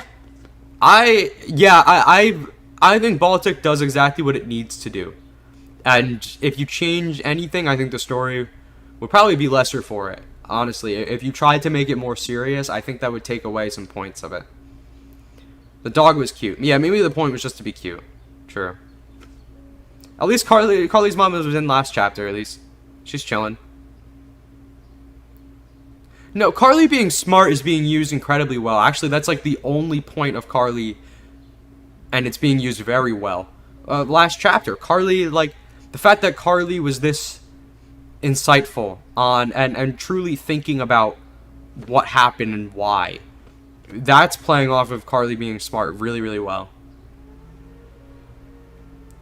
You know, I wanted Dogland Saga 2. That's my big complaint. I want Dogland Saga 2. Kimura's gonna think we forgot. Hild told Ivar that Thorfinn is 10 times stronger than him. Yeah, it definitely was this moment where Hild was almost speaking from the audience perspective of just that frustration with Ivar. Just like, dude, shut up. You don't know what you're talking about. That's what I love about Hild in like the early parts of Thousand Year Voyage. It feels like she's just an audience surrogate of just like speaking exactly what everyone's thinking. It's great. What if the final moment is Thorfinn being like, oh shit, we forgot the dog? That would be peak. That would be incredible. That would be the best ending to any manga I've ever seen. Bug-Eye's going back home with, you know, if I swear to God, if Bug-Eye stays behind to be with Niska, or Niska goes with them to be with Bug-Eyes, I will be bitching and moaning. I truly will. Garm kills people for fun. Aw, he's such a silly goober. No, actually, though, that's my exact perspective. I think it's safe to say we are not getting the Constantinople arc anymore, right? I never thought it would... If it were to ever happen, I never thought it would be part of the core story. At all. Post... Like, a post-ending one-shot, maybe? But I don't think so, and I kind of don't care. I don't care. I think anything that needed to happen in Constantinople, that, like, Yukimura wanted to have happen there, was like, worked into, like, plot-wise, was worked into, like, the Sailing West and, like, Vinland settlement parts. Like, there's no, like, missing piece there. There's stuff that I would have liked to see, like, Thorfinn and Gudrid's relationship kind of coming into fruition fully, and you get just some good character moments there. But really, like, the important things that needed to happen was finding the Arnite statue, Bug-Eye's gambling debt, and time passing, really. That's it, like, them getting the money. Like, there wasn't really, like, a thematic reason to have the arc. It just would have been cool to see Constantinople as a setting. That's really it. They need to remove the fart jokes. I don't want them to change the source material. I think if the source material has a problem in the writing, I'd rather it be retained than it Like, something that someone doesn't like, I'd rather it be retained, because that's what the story is. And if people don't like it, okay. But yeah, the fart jokes, they don't, I didn't really mess with them. I definitely don't really like the Gudrid one in the well. I think that made the Yoms Vikings just a little too stupid for me. Like, some of the jokes that made them stupid were good and played well into the absurdity of the war and the pointlessness of it. But that one was a little too much for me. I don't know why, but Carly saying we'll do better next time really touched me. Yeah, that's like, that was a really good moment. I love 219. It might be my favorite chapter in the whole manga. It really might be. It is that good. If it didn't have some, like, art reuse that I didn't like, I think that was the only problem I had with it in hindsight. Maybe we'll get something from the Constantinople arc in the anime. I don't think they'll have time. I think you could fit all of Eastern Expedition into one season of anime, but it is overall longer than Farmland and Prologue. So I think they can fit 24 episodes with no filler pretty easily. And by filler, I just mean like anime original content that's worked into the story, like Farmland did and like Prologue did. I just don't think there will be time for Constantinople unless they really want to do like a, just like a couple scenes, you know, like a highlight reel or something like that. But there's no story arc to happen there. Unless like it's an OVA written by Yukimura and animated by the anime team. That's the only thing I can picture. I don't think Yukimura is going to go back and draw it. I don't think it's going to be worked into the season of anime. I think an OVA might be our only hope of that ever happening. But again, I really don't care about it happening. I would just like to see the setting, I guess. I was so hyped to see more Leaf in Eastern Expedition, and he's just sexist. Yeah. Yeah, he actually has some really good lines in Hunter and the Hunted. He has some dialogue in there that I really, really love. But, yeah, he was just kind of there to be, like... He was literally there to get hurt, so then he wouldn't be in condition to go to Vinland, pretty much. That's kind of what it felt like. But also, I'm kind of glad he just got some time to be with Thorfinn again, because it would kind of suck if he brings Thorfinn back, and then, like, Thorfinn goes off again without him. It's nice that Leaf got to go along with him, and Thorfinn got to sail with Leaf just like he wanted to when he was a kid. It's good stuff. I don't think he needed to do anything more. But, yeah, I also don't have a lot of high investment in Leaf as a character. I think he's relatively flat. He doesn't really have much depth to him, but he's still good. You know, he's still good. He's still a good source of emotions for the story. Constantinople, some one-shot stuff. Exactly. One-shot or OVA. It's not a story arc. Well, one in particular needs to be removed. The Fort Siege climax of Baltic Sea War needs to be restructured. I think it could be restructured in the sense of reordering some things. Like, because you have, like, some chapters that start with a standalone thing and end with that same standalone thing. So you'd have to wrap that standalone thing around the whole episode a little bit more. I do think there needs to be some rearranging for, like, some of the, like, side story stuff that happens during Baltic. But I still think it's an overall good, like, it's paced very well in the manga. I really do think it's good. I don't think Season 3 will be so unpopular that the Vinland arc never gets animated. I think if they're willing to animate Season 3, then they're going to go all the way. I think the only way I would worry that the Vinland arc won't get animated is if Eastern Expedition never gets animated. But again, the staff wants to. They clearly want to. It's just a matter of getting greenlit and getting funding, I think. So, we'll have to see. Getting the resources.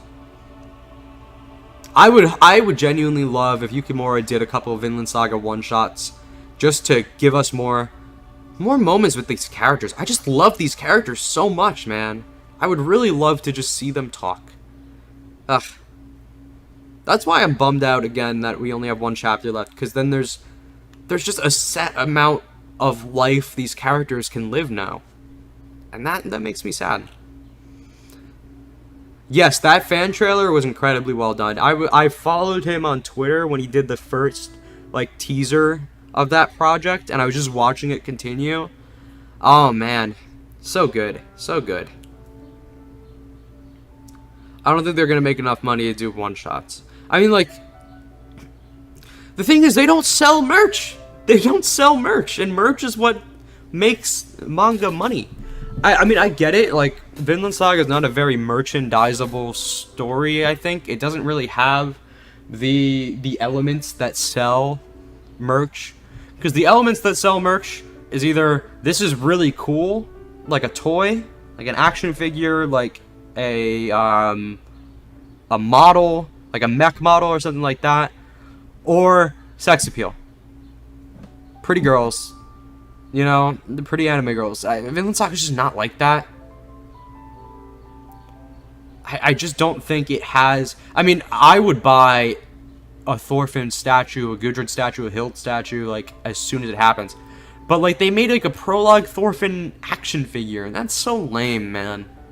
That, like, if they're gonna... Why did they have to make the one piece of merch we get? So lame. I do carry around my Kodansha House... Vinland Saga tote bag. I would be repping all the Vinland merch I can, man. But I guess they just don't see it. I mean, shirts would sell. Shirts would sell, absolutely. They got the aura. Shirts have aura.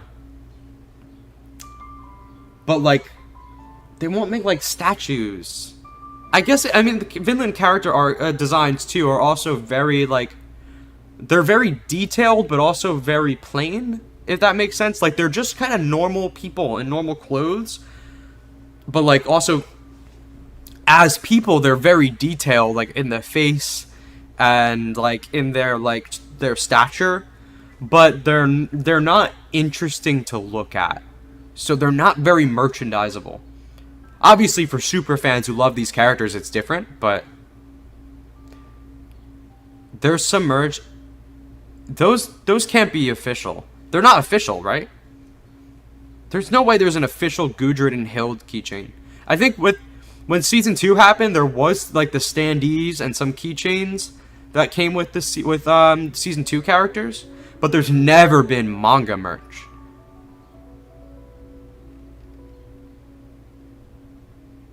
I've heard most manga becomes anime anyways to boost manga sales. It kind of is, yeah. Volume sales at the end of the day are kind of like the big... indicator of success. And I think it does sell pretty well over here. It does sell pretty well. I mean, there's a reason the deluxe volumes, like the big 3-in-1 deluxe volumes, there's a reason those were published, and the reason they're in English. The English fan base is kind of like is gonna buy them. I don't think there's a Japanese version of those, if I remember correctly. Sell models of the weapons, that'd be kind of cool, honestly. Yeah, the characters are just realistic in both the amount of detail and the mundanity of their designs. Most big manga don't have merch. But I mean, like, you still get some good merch from, like, Berserk. The fact that Berserk gets merchandised so hard and Vinland doesn't kind of sucks. But I guess Berserk's kind of fantasy, so it has that cool factor going for it. You think that Yukimura will change anything in the volume? Maybe art corrections, but I don't think so. I think he's going to be taking a long break at the end. Oh! One thing we should all talk about. What do you guys think is going to be the Volume 29 cover? And there's going to be no Volume 30. By the way, like, this pretty much confirms there is no Volume 30. There is just a longer Volume 29, by the way. Which is kind of a shame. I was hoping for an even rounding it out, but it's fine. So what do you guys think for the final volume cover? My personal bet on it is that there's no characters on it, and it's going to be just the Frida cenotaph. I think that's very, very... That's what I'm banking on. Either that or an Einar cover. I wouldn't mind an Einar cover. Just Einar alone, that would be kind of cool. But I also feel like Volume 20... If there was a Volume 30, then I would think 29 would be an Einar cover, and then 30 would be kind of like a final Thorfinn cover. But if 29 is going to be the last, then I don't know. Einar solo cover for the final volume. I don't know if I see that. But I do think the cenotaph, because I feel like the ending is almost like it goes beyond the characters, and that's why I think the cenotaph itself is a very good symbolic final cover to me.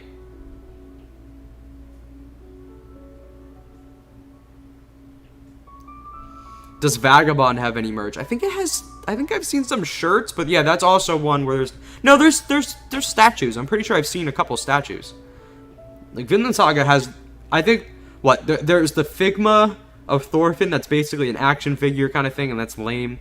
And then there's the Thorfinn versus Thorkel statue thing, which is cool. It is really cool, but it's super expensive, and I think they're very limited production. It's from like a French. The French are crazy, by the way. The French love manga. I was just in Paris last week, and I went to a couple manga stores, and they are crazy. They love manga over there. They're like Japan too. We don't do it justice over here. And it's still popular. It's weird. Stylized cover like 15. What do you mean? Oh, for like No, I think so whatever the cover of volume 29 is, it's going to be the cover of book 15, yeah. Oh, is there special French Chainsaw Man covers? There are special French Vinland Saga covers. Have you guys seen those? Let me show you. I don't know if you guys haven't seen this. Vinland Saga 27 collector's edition. I bought this one, by the way.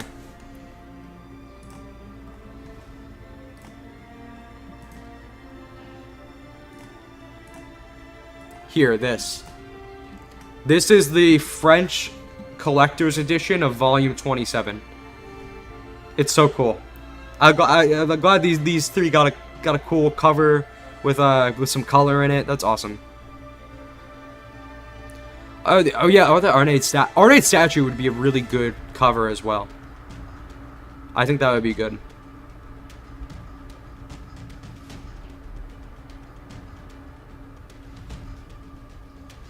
Oh, France has a huge comic culture? Okay, yeah, so manga is just an extension of that. That makes sense. Yeah, a Thorfinn Einar pair cover would also be good. Yes, this is unique art. This was art Yukimura made specifically for this collector's edition.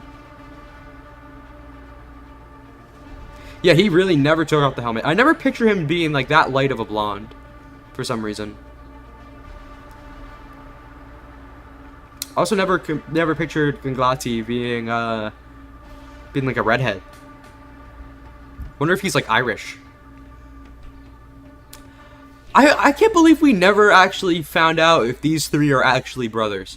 Do we know? I don't know if they just call each other brother or if these are like actually three related guys. I don't know. Dude, the fact that some people really were riding on the Sturkis Garm train for so long is so funny to me.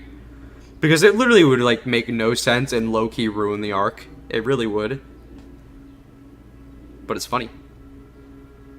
Oh, a boat? A sailing boat for the final cover? That's also cool. Yeah, that's what I'm feeling though. Something symbolic instead of just a character. I could really see that being the case. Either the cenotaph, the statue, something like that. Yeah, I think they are just like homies. But like, I don't know. See, that's why I kind of wish we got a little bit more about their history. I would have really liked to get to know these guys a little bit better. They are just like Thorfinn and Einar, though, and I think that's peak. I think that's so peak.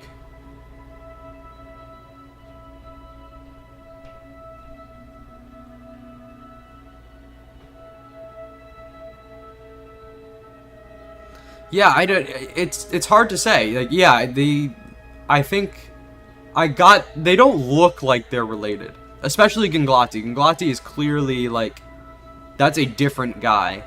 Like, Dirk and Ivar are both blonde, but like, I don't know. I do hope there's a collector's edition of the final volume too. That'd be really, really cool. The fact that it's French only is so crazy. Like, the French publisher went to Yukimura and said, we want to do a collector's edition. Can you draw a unique cover? And he did a whole unique cover. That's awesome. That's so cool. Boat, yeah, a boat would be dope. Okay, hold on. I'm gonna get more water. 1 minute.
Dude, I totally forgot I made rice earlier for lunch and I totally forgot to eat. Yeah, so Jarky Bacon, my goat, was trying to look into the tattoos to see if they have any meaning, and he couldn't find anything. But they're cool. It's cool that they have like these, like, they're not matching, but you know, very similar tattoos. I really would like to know more about what their history is and how they ended up in the position they did.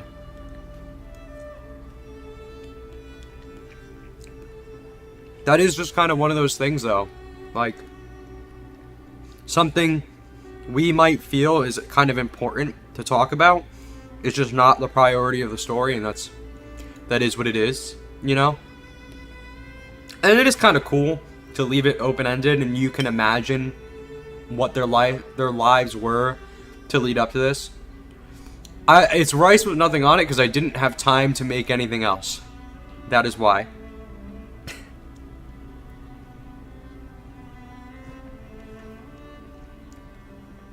I did put a little bit of soy sauce on it though. I have a bunch of groceries I need to cook, but like they would all take me a while to cook. So when dinner time comes, I will be slaving away in the kitchen.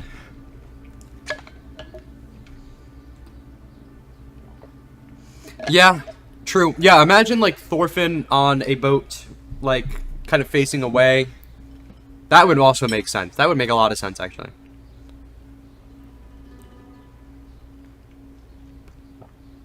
Oh yeah, he did have the earrings. You're right. I kind of forgot that he got rid of them.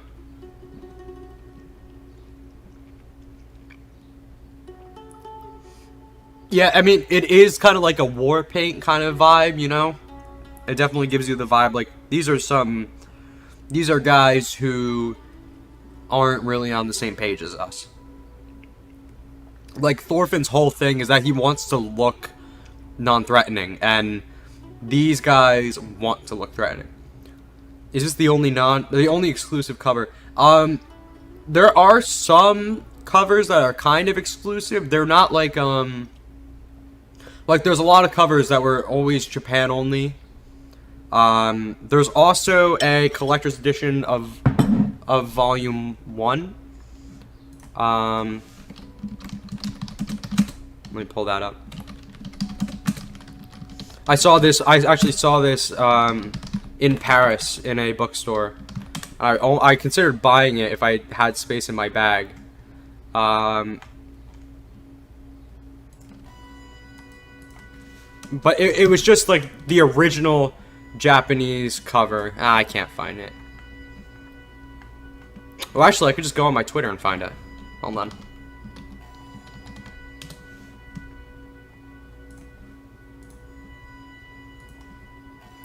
If I go to my profile,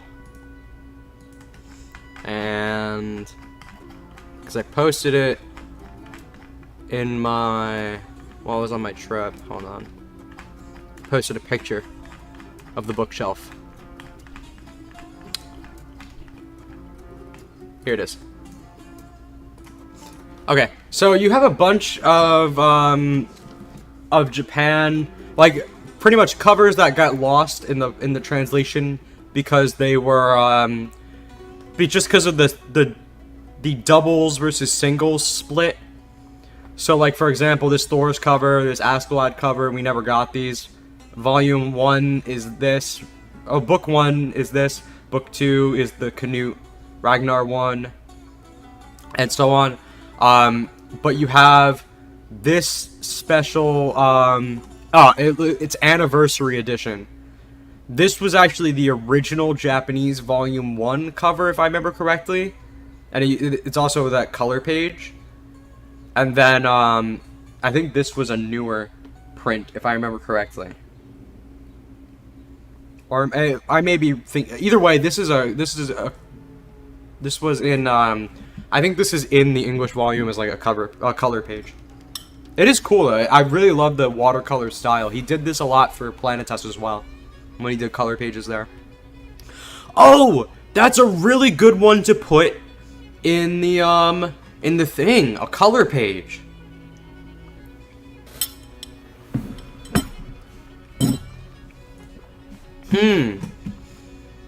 Would I want to replace any of these with color page? Should I put double page spread or color page? Nah, nah. Should I replace Return of Comedy? Why is his dagger in his thigh? What? No, dude, that's someone's eye, man. That's a guy's head.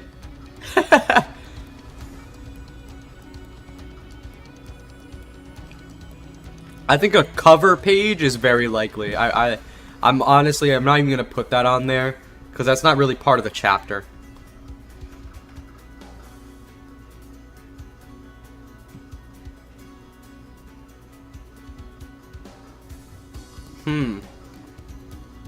I don't know. I kind of don't want to replace it. Should I maybe Return of Comedy with color page?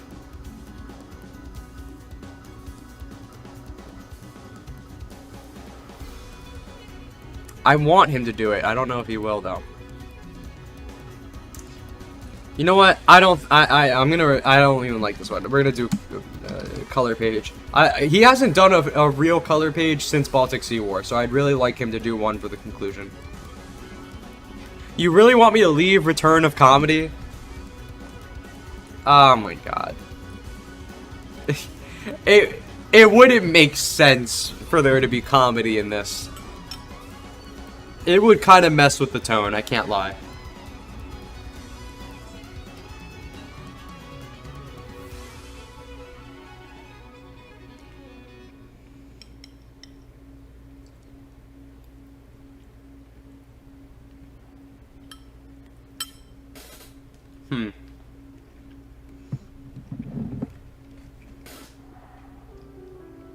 God damn it. Fine. Return of Comedy stays. Alright, fine. Fine. Then we'll do crack double page spread or color page.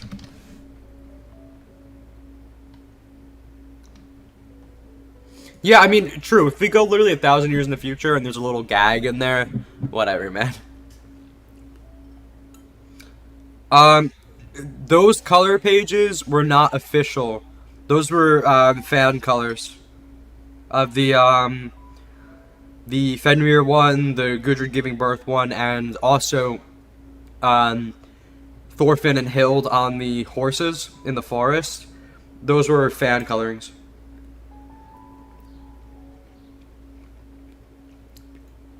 The last official color page was Thorkel versus that bear at the start of Baltic Sea War.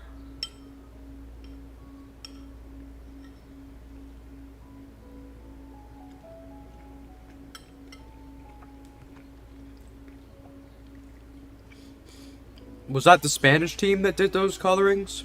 The Hild one, the Gudrid one, and the Fenrir one?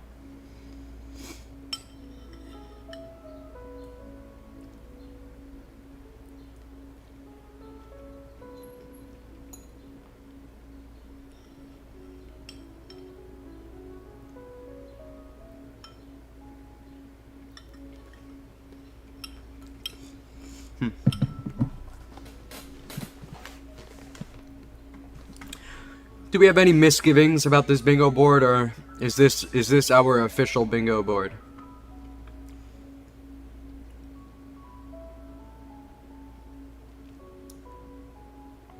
That's true. Yeah, we did get some color pages through like through like the magazine covers. That's true.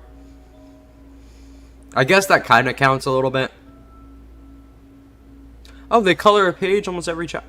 Yeah, I feel like it wasn't that frequent, but frequent enough. Frequent enough. I guess it really depends when Project Vinland team wants to include it or not.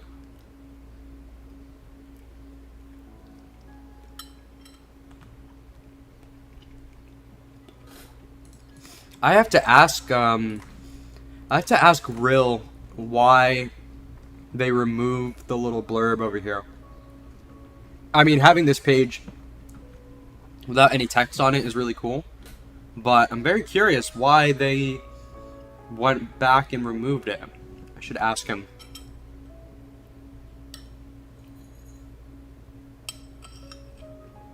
By the way, in case you haven't seen, the translators, like the fan translators, they're pretty confident that Bug Eyes is beating the allegations. I think it's Cope. I think it's Cope, personally. I don't think Bug Eyes is beating the allegations. I want him to. I don't think he is.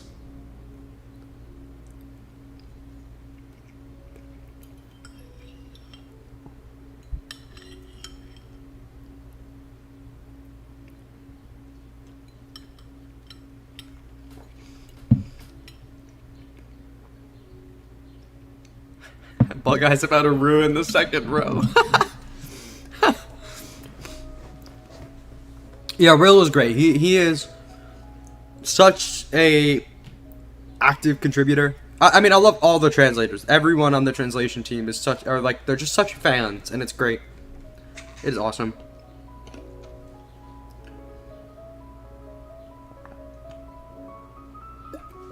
If you want, open this and we can see all the afternoon colored pages. Did you try to send a link or something?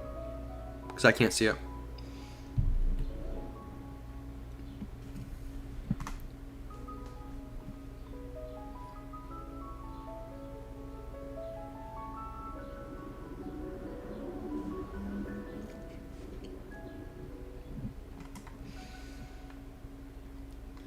I'm pretty satisfied with this board. How do I export it?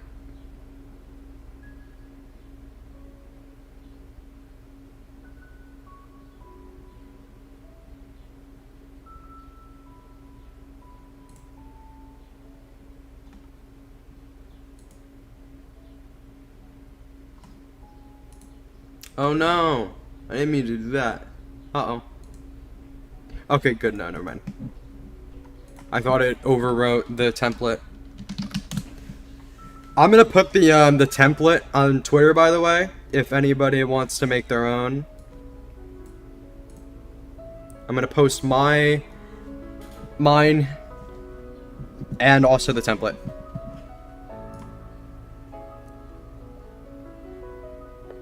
I do kind of think it made Niska feel like a more immature character than she initially seemed to be. I don't know.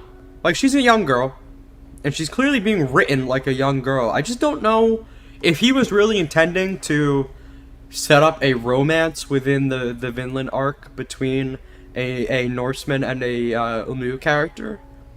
I don't know why he would choose to make her a young girl. I feel like I don't know if one chapter is enough for me to understand that choice. Unless, like, Bug Eyes has an actual moment, but there's not enough time. Like, we're not going to spend time on Bug Eyes' dialogue of gently letting Niska down. That's just, like, too much. It would be so weird to cram that in. I don't know.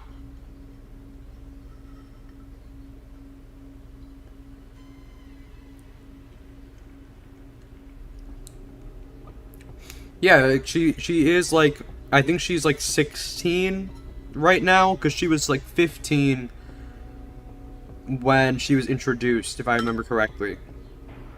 She was either 14 or 15. So I don't even think she's like 18 yet.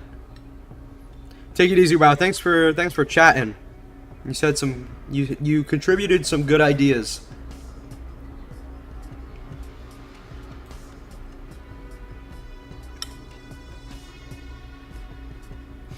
Yeah, I don't know what would be different about Niska's character if you just made her a little bit older. I really don't know.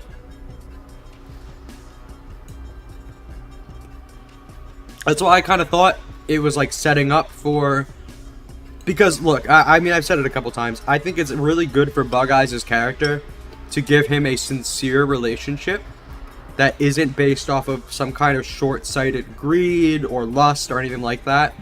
Just a sincere care for another person where he would put himself out for their sake. But it didn't... So, like, if it ends with him, like, caring for her in such a way where he's, like, he kind of takes responsibility as an adult, that would be awesome. I would actually be really proud of Bug Eyes. But I don't know. I don't know.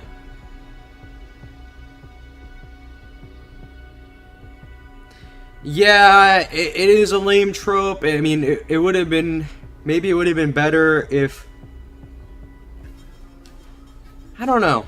Because I do think Bug Eyes is low-key the perfect character to do this with. Like, I don't know. I would kind of... I'd kind of bite the bullet on the trope part of it. Just because I think it's actually... it is actually thematically pretty good. I don't know. I see. I see. Oh god, not the fandom wiki. Not the fandom wiki. No. You're about to crash my computer. God, I hate the fandom wiki, dude. Yeah, I didn't realize that was you, Ox. Everyone's got different names everywhere. I'm guilty of it too. I don't know, I feel like the official translation, it wasn't enough to convince me. Because why would he say that?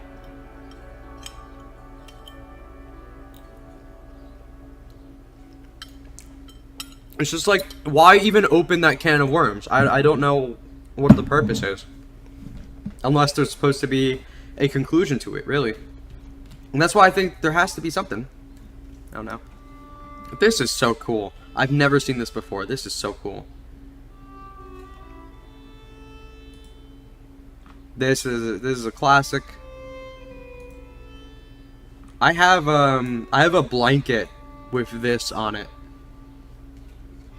Like this exact cover. I have a blanket. This is cool. I like this. Look at this canoe. I love this. This style is sick for Thorfinn. What the hell? This is so cool. Yeah. I don't know how I feel about this one, to be honest. It's neat. I think I'm just... I don't know. I don't know what it is about that one. That never... It feels too clean. Maybe that's it. Like, compared to this. It feels very clean. This is a banger. This will always be a banger. I love this one. I love his Baltic outfit. It's so cool.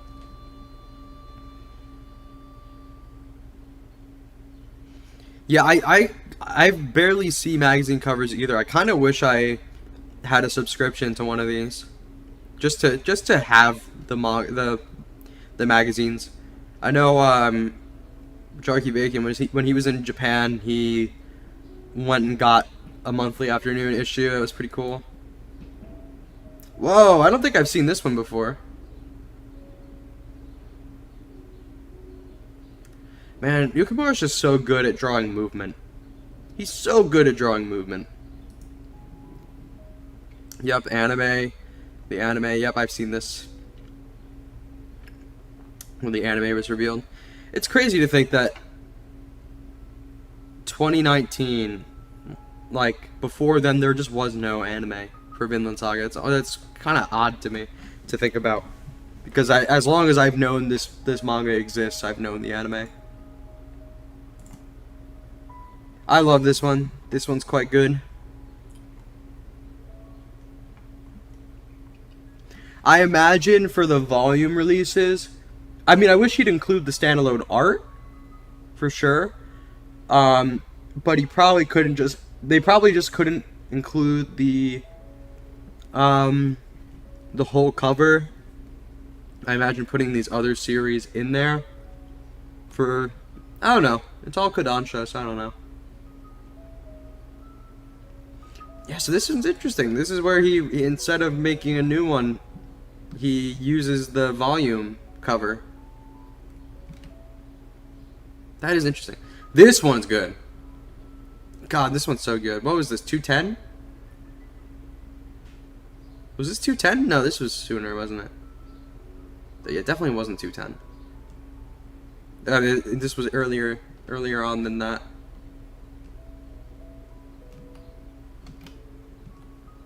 Oh, this is good.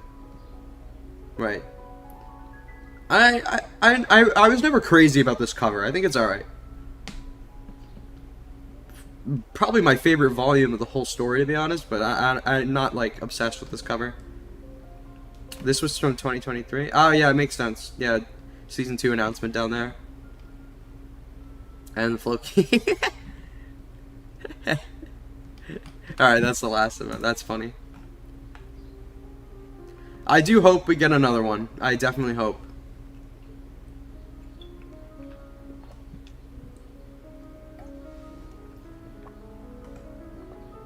This is cool, Ox. Thanks for sending that.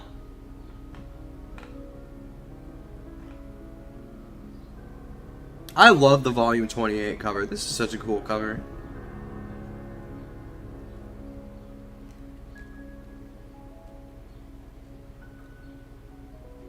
I mean, you had to pick the Volume 27 cover for the English book. Kind of have to, but still. This one's so good. Just the quality is incredible. I really love this cover. Like, the lighting on it, it's peak.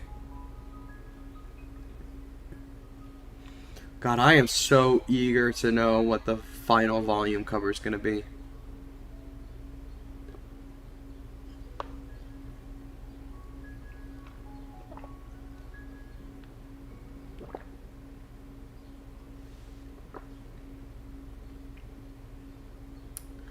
I think Floki's intentionally funny in Baltic. He is such a failure. He really is just a little weasel man. You know? Did he forget Einar's mole? I don't think so. I think the angle is just different.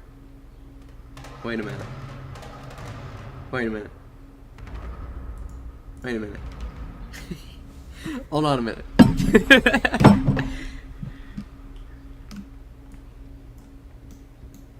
Hello? there you go. Enhance. Enhance.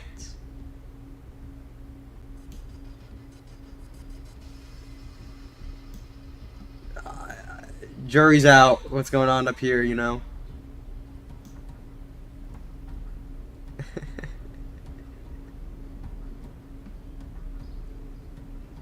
I love that Bug Eyes is back here. My goat. Right, it is such a Yukimura thing to forget.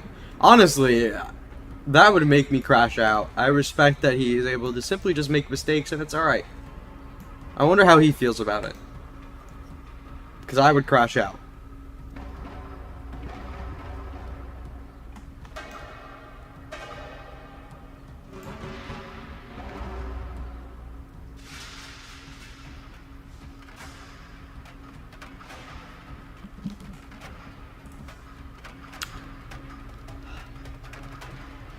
This was cool though. This was cool to see. I should have bought this. I should have just got a new bag and paid. I could just import it. That'd be stupid. I should just import it. That's what I did with the collector's edition. Yeah, Thorfinn miraculously recovering his ear, shaving mid-scene. True.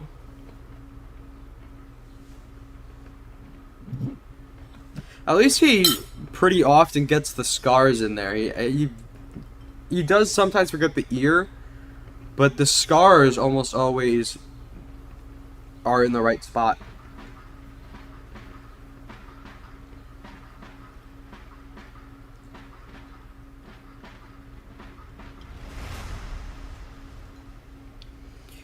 Okay. I think we've talked this through. It kind of makes me sad to end, because I feel like this is the last chance to, I mean, I guess I could do another stream closer to the chapter release. Maybe. But, like, I don't know. Maybe, I feel like we kind of said all we can say.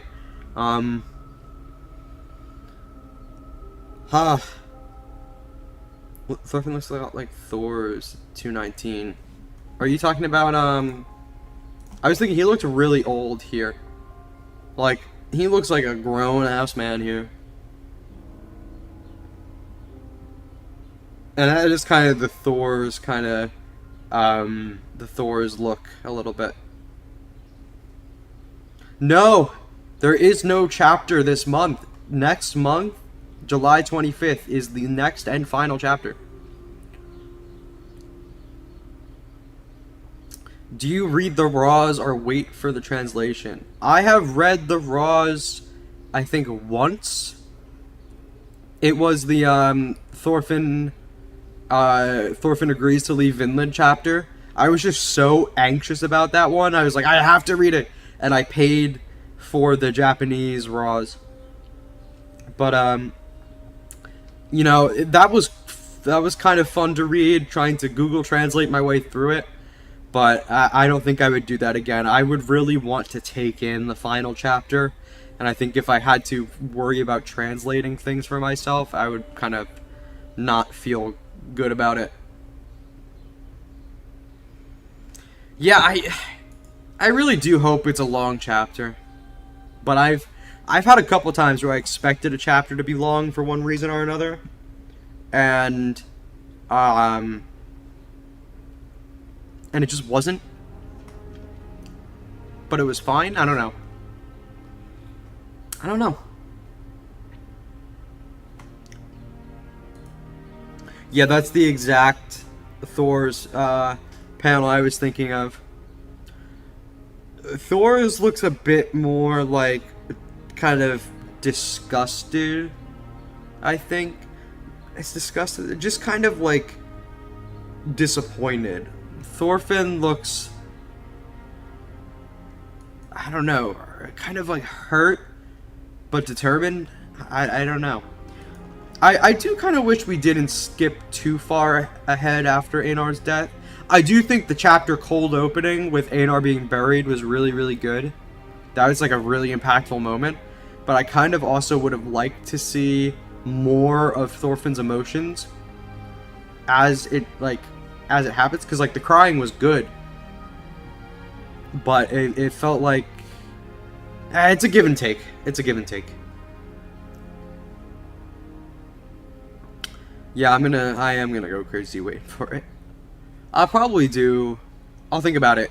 I feel like if I have another crucial point to add, I'll probably do another stream maybe. But I don't think there's much more to say. I've kind of said what I think will happen, and I've said what I hope will happen.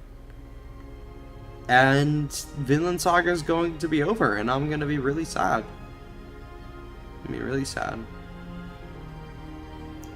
Solo leveling manga is peak. Boruto 2 Blue Vortex is also peak. Who read this bullshit in 2025? Yeah, man. So true. What a great way to end it. Go read Solo Leveling. Yeah, his death is going to hit in the anime. I'm like crying just thinking about it. God, that first page is so good. I like, again, like low key. This might be my favorite page. Like, this might be my favorite page in the whole manga. I really love this. It's so good.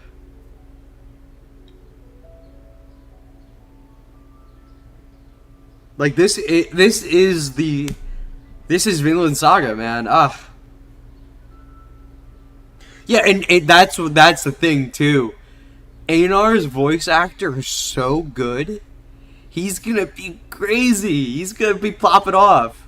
He's gonna collect a check for season 3, and then go insane in season 4. Good for him. This page plus the one before Baltic Sea War. Yes. Oh yeah. The one that happened, like the original occurrence of this scene. Yeah. What I said in my video, I think, was a really good point.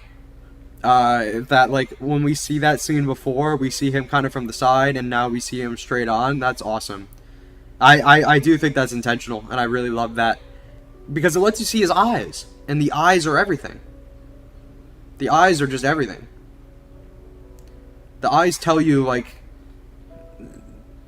he really truly means this, and he meant this in a way that we didn't even fully understand. What a good character, man. Oh my god, Yukimura popped off.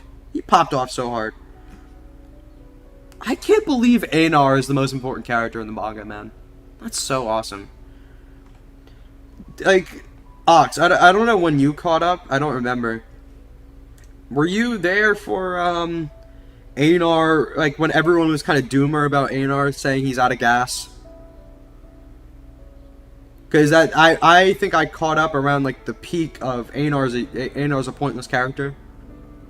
You know, people just thinking, like, he served his purpose and now he's done, and he's just kind of tagging along. I'm so glad that's not the case. I'm so glad he is, like, the most, the emotional core of this arc. That's awesome. Because it makes the fact that the post-prologue story starts with him, it makes it feel so much more significant. Like, he is almost the main character. Like, if he wasn't so sidelined in Baltic, Einar is kind of the main character. He kind of is the main character. In like, for the thematic purpose of the story. Ah, man. I cannot believe how much my feelings on Einar have shifted. You were there right after Baltic ended? Yeah, that's pretty much when I caught up. It was a couple chapters into Sailing West. I think the last chapter I read at the end of my binge was the Cordelia backstory chapter.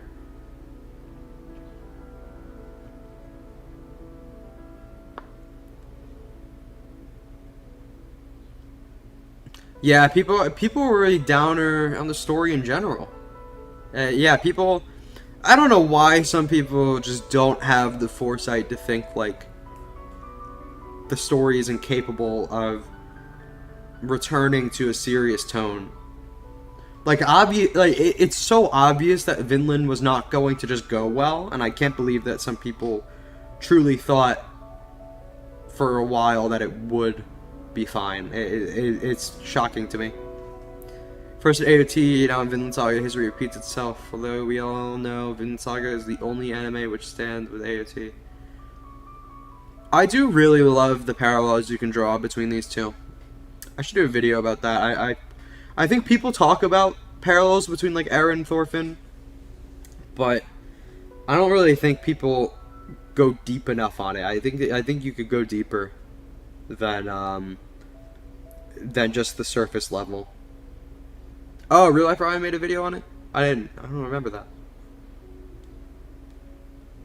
Freeman is to solo leveling. Vinland lost to JJK. Oh yeah. I don't know if season 3 is anime of the year material, unless the action really pops off, and there's no big shonen hit that season. I don't think season 3 is like that big of a deal. You're retracting a lot of these messages, man.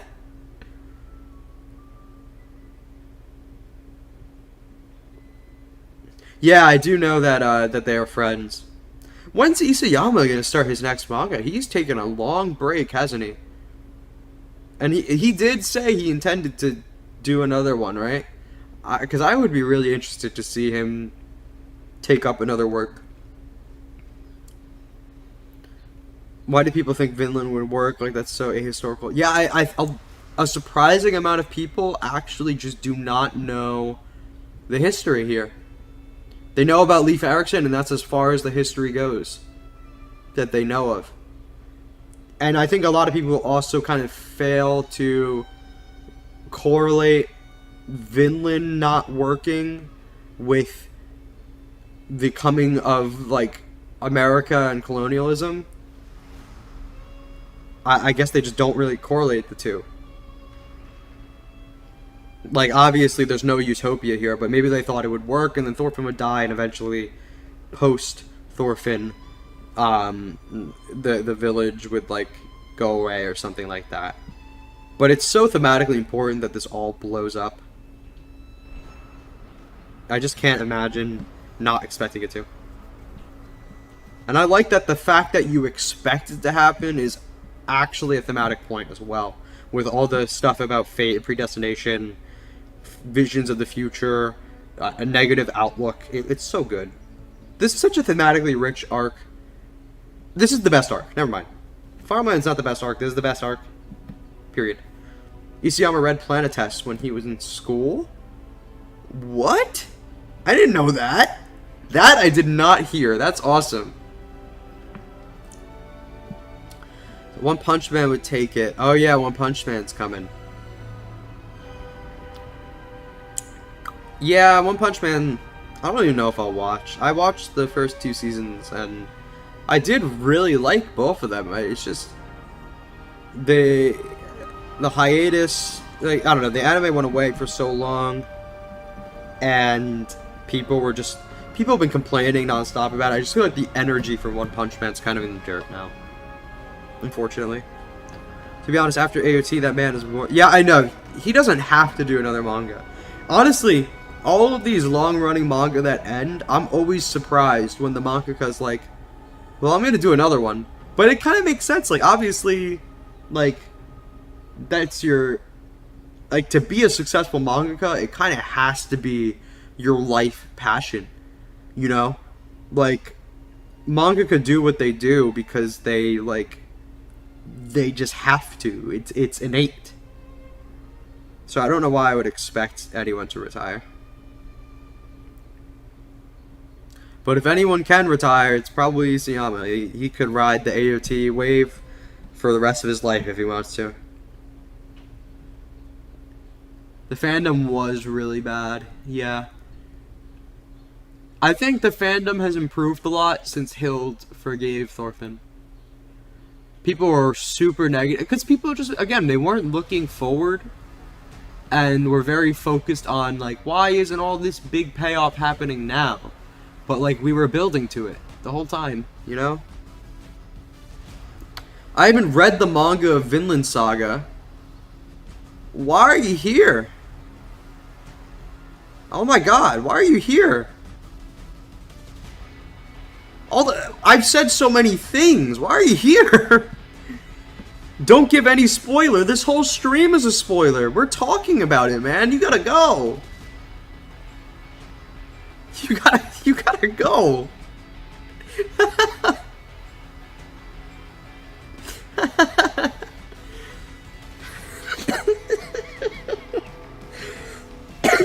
I'm like choking laughing. Oh my god. That's crazy.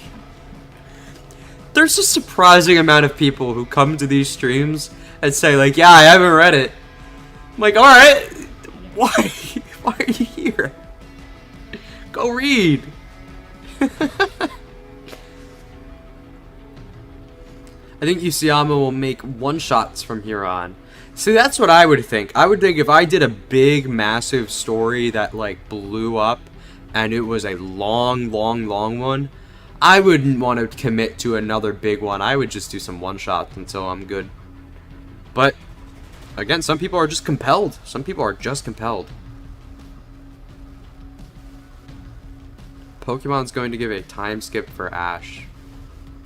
That's cool.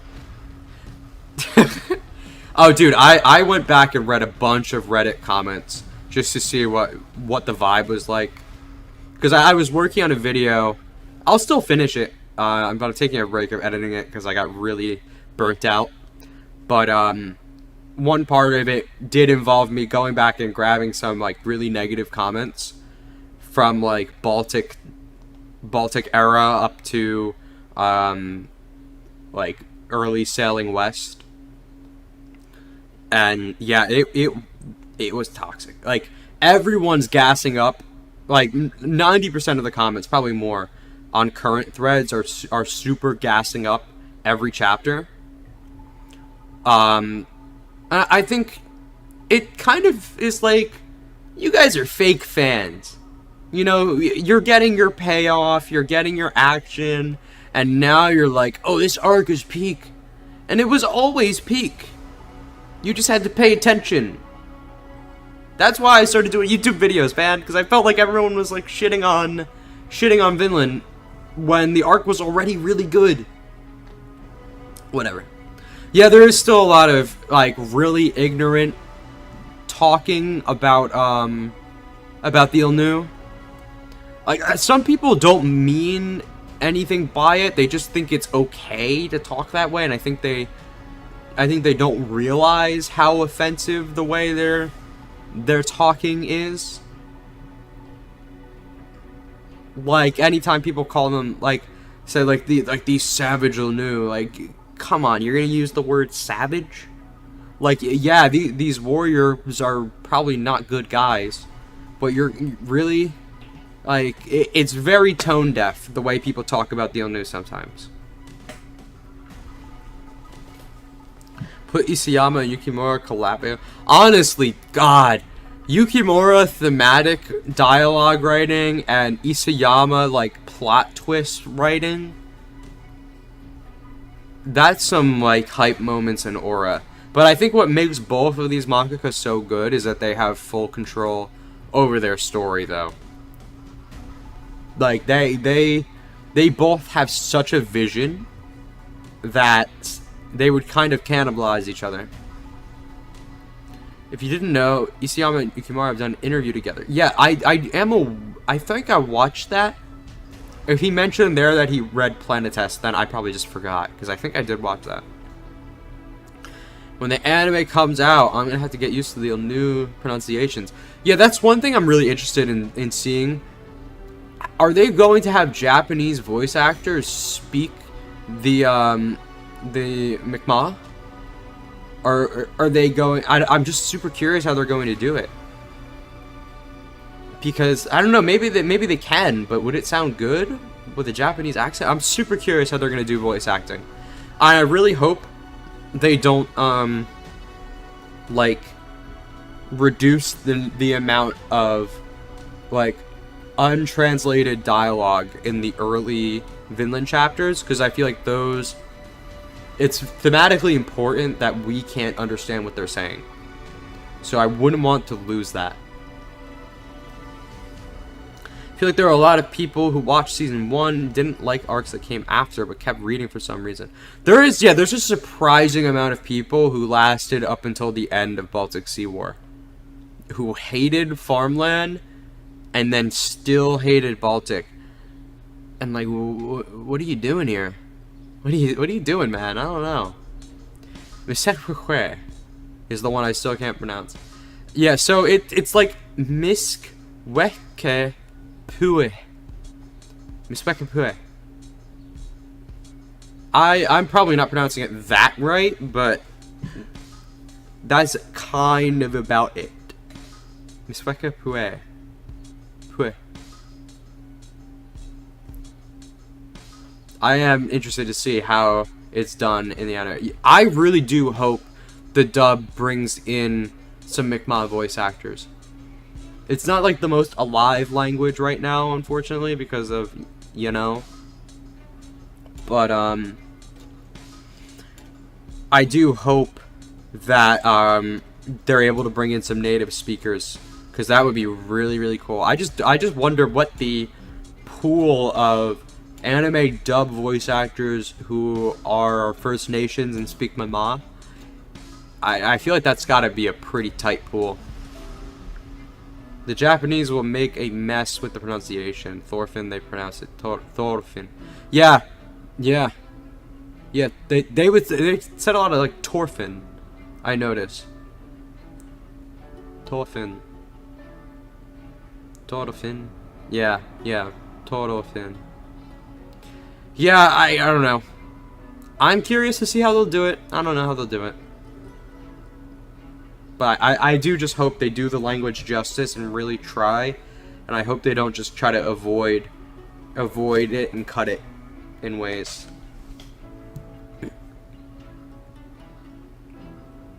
Torfinn. Yeah, it was definitely like Torfinn. That was a lot of, there was a lot of that.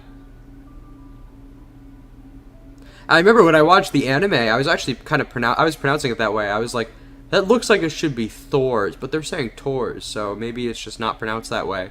So then I actually, once I finished the anime season 1, I like talked to people, and they were like, yeah, Thorfinn. I'm like, ah, yeah. So like, okay, Japanese people. Amen.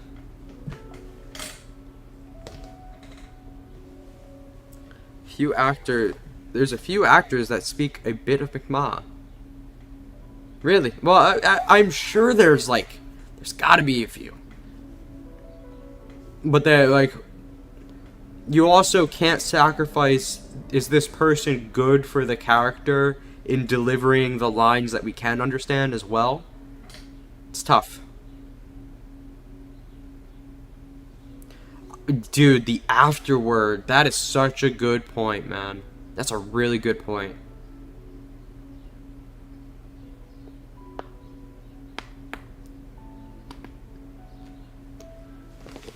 I mean, the thing is, the reason I think Yukimura is ending right here, with one more chapter to go, is that he has said all he needs to say thematically, and he doesn't want to tell us how to feel. Like, beyond the Carly versus Uggy debate, he really doesn't want to tell people how to feel. They need to feel it naturally and come to the conclusion he wants them to come to in order for them to sincerely feel it.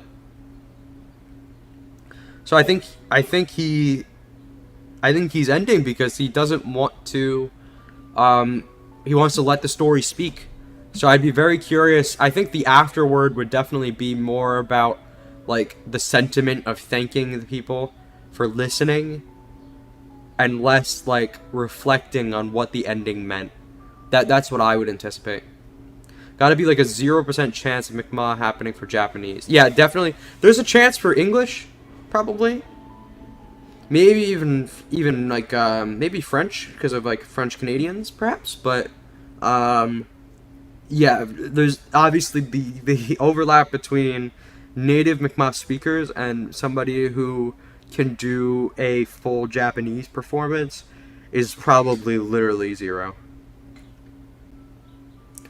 Yes, Hill's words in 210 as well. Yeah, 1,000 Year Voyage. Yep. What's the possibility that Yukimura will get the Isayama treatment from fans? I don't think I don't think Vinland Saga is a story that can garner as much vitriol as One Piece did. Because One Piece had a not One Piece. Sorry, I read the comment that asked me. Yes, I do read One Piece. So Attack on Titan. Sorry. I don't think it would generate as much vitriol because I think what made people really disappointed in Attack on Titan is they had very high expectations for plot twists and plot events that are like mind-blowing. So to have an ending that's just kind of alright, you know, it wasn't like one last big holy shit. It was the end, you know, and that was just kind of it. And obviously a lot of people had these big theories, and theory crafting was always such an important part of Attack on Titan fandom that I think that set up for a lot of disappointment.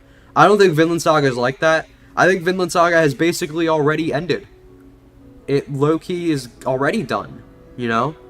So, all that matters is really closing loose ends and giving us a kind of thematic send-off, really. I think Attack on Titan, people were like eager to see if this final chapter changes everything, and it didn't.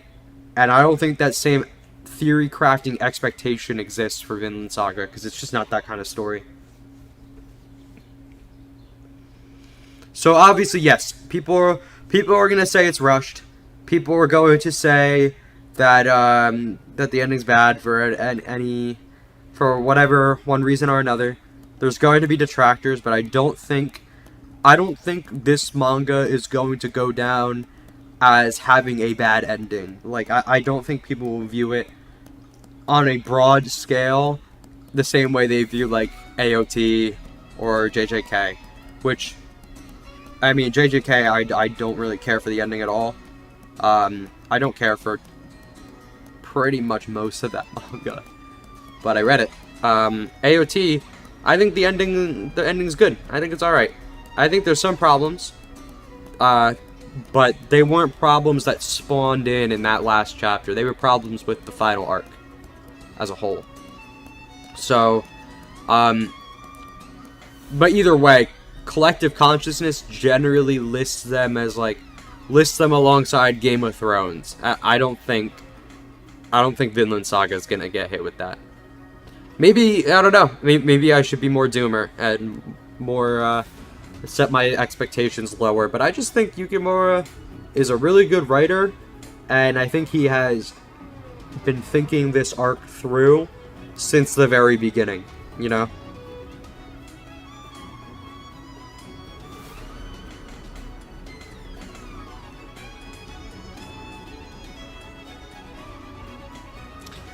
Okay.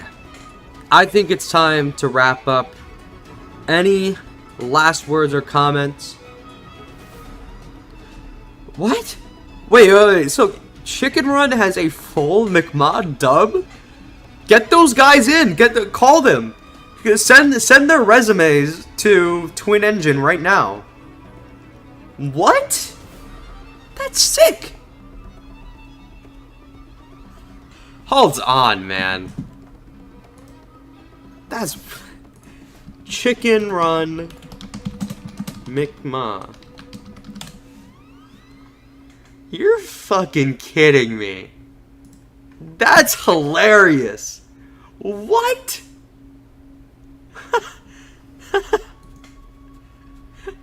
I accidentally opened Fandom Wiki, so my computer's gonna explode, but wow! That's a really neat little piece of trivia. Thanks for bringing that up. Oh my god. That's hilarious. Everything up until now has been patiently written and well done. Yep. Exactly. There's literally no reason for the last chapter to be bad. It again, 219 is kind of the ending. It's just like all we have to do is thematically wrap it up. Everything's been said. But people will complain that certain plot points didn't go where they like wanted them to go or they thought would be satisfying. Dude, all right, you know what? Maybe there's more McMaw voice acting talent out there than I thought. That's awesome.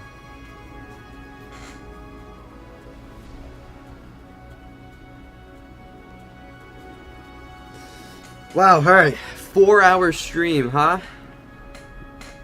What a banger.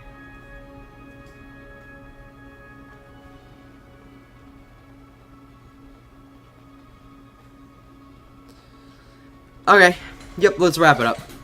Thanks for hanging out, everyone. This was really fun. I actually really love our bingo board. I think this is hilarious. I'm going to post this to Twitter now after I end the stream. That is a good point. That a lot of people saying it's going to be rushed literally aren't even caught up and aren't even locked in on this story. Like, the people saying it's rushed are the people who still think Thorfinn's going to fight Gauki for some reason, you know? There's literally no reason for that to happen. Like, Thorfinn wants to leave. I do think the question of whether or not Thorfinn's going to let the sword stay here is interesting. But, like, the fact that there's still some people out there thinking Thorfinn might die in Vinland is kind of crazy. Because we're done. We really are done. I think literally all of the stuff that I was thinking would fill out the rest of Volume 30 from here on was like say goodbye to the new characters and get some epilogue in Iceland. Like, at the very least, even if there was one chapter or if there was like 5 chapters left, regardless, Vinland itself was done. It is done.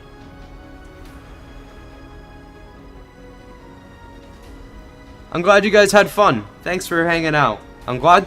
It's just sick. Like, when I was a kid, like I did like I posted YouTube videos. I did live streams, and I never had like a active chat. Like, it's just so cool that Vinland has let me cultivate this, and that you all are so eager to contribute. I really appreciate every single one of you.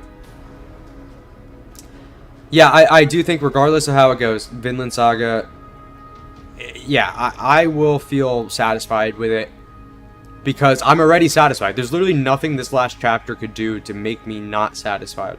I'm already, like, I don't know, I've come to terms with the things that probably aren't going to happen, like Gudrid getting more. So, what, I don't know. I don't think there's anything it could do to make me feel disappointed. But we'll see. I don't know. Maybe I'll complain. We'll see. We gotta prepare. Yeah, the Reddit's going to be insane. Okay. Yeah, I'm gonna go watch Chicken Run and McMaw. So real. Thanks all for hanging out. Bye-bye.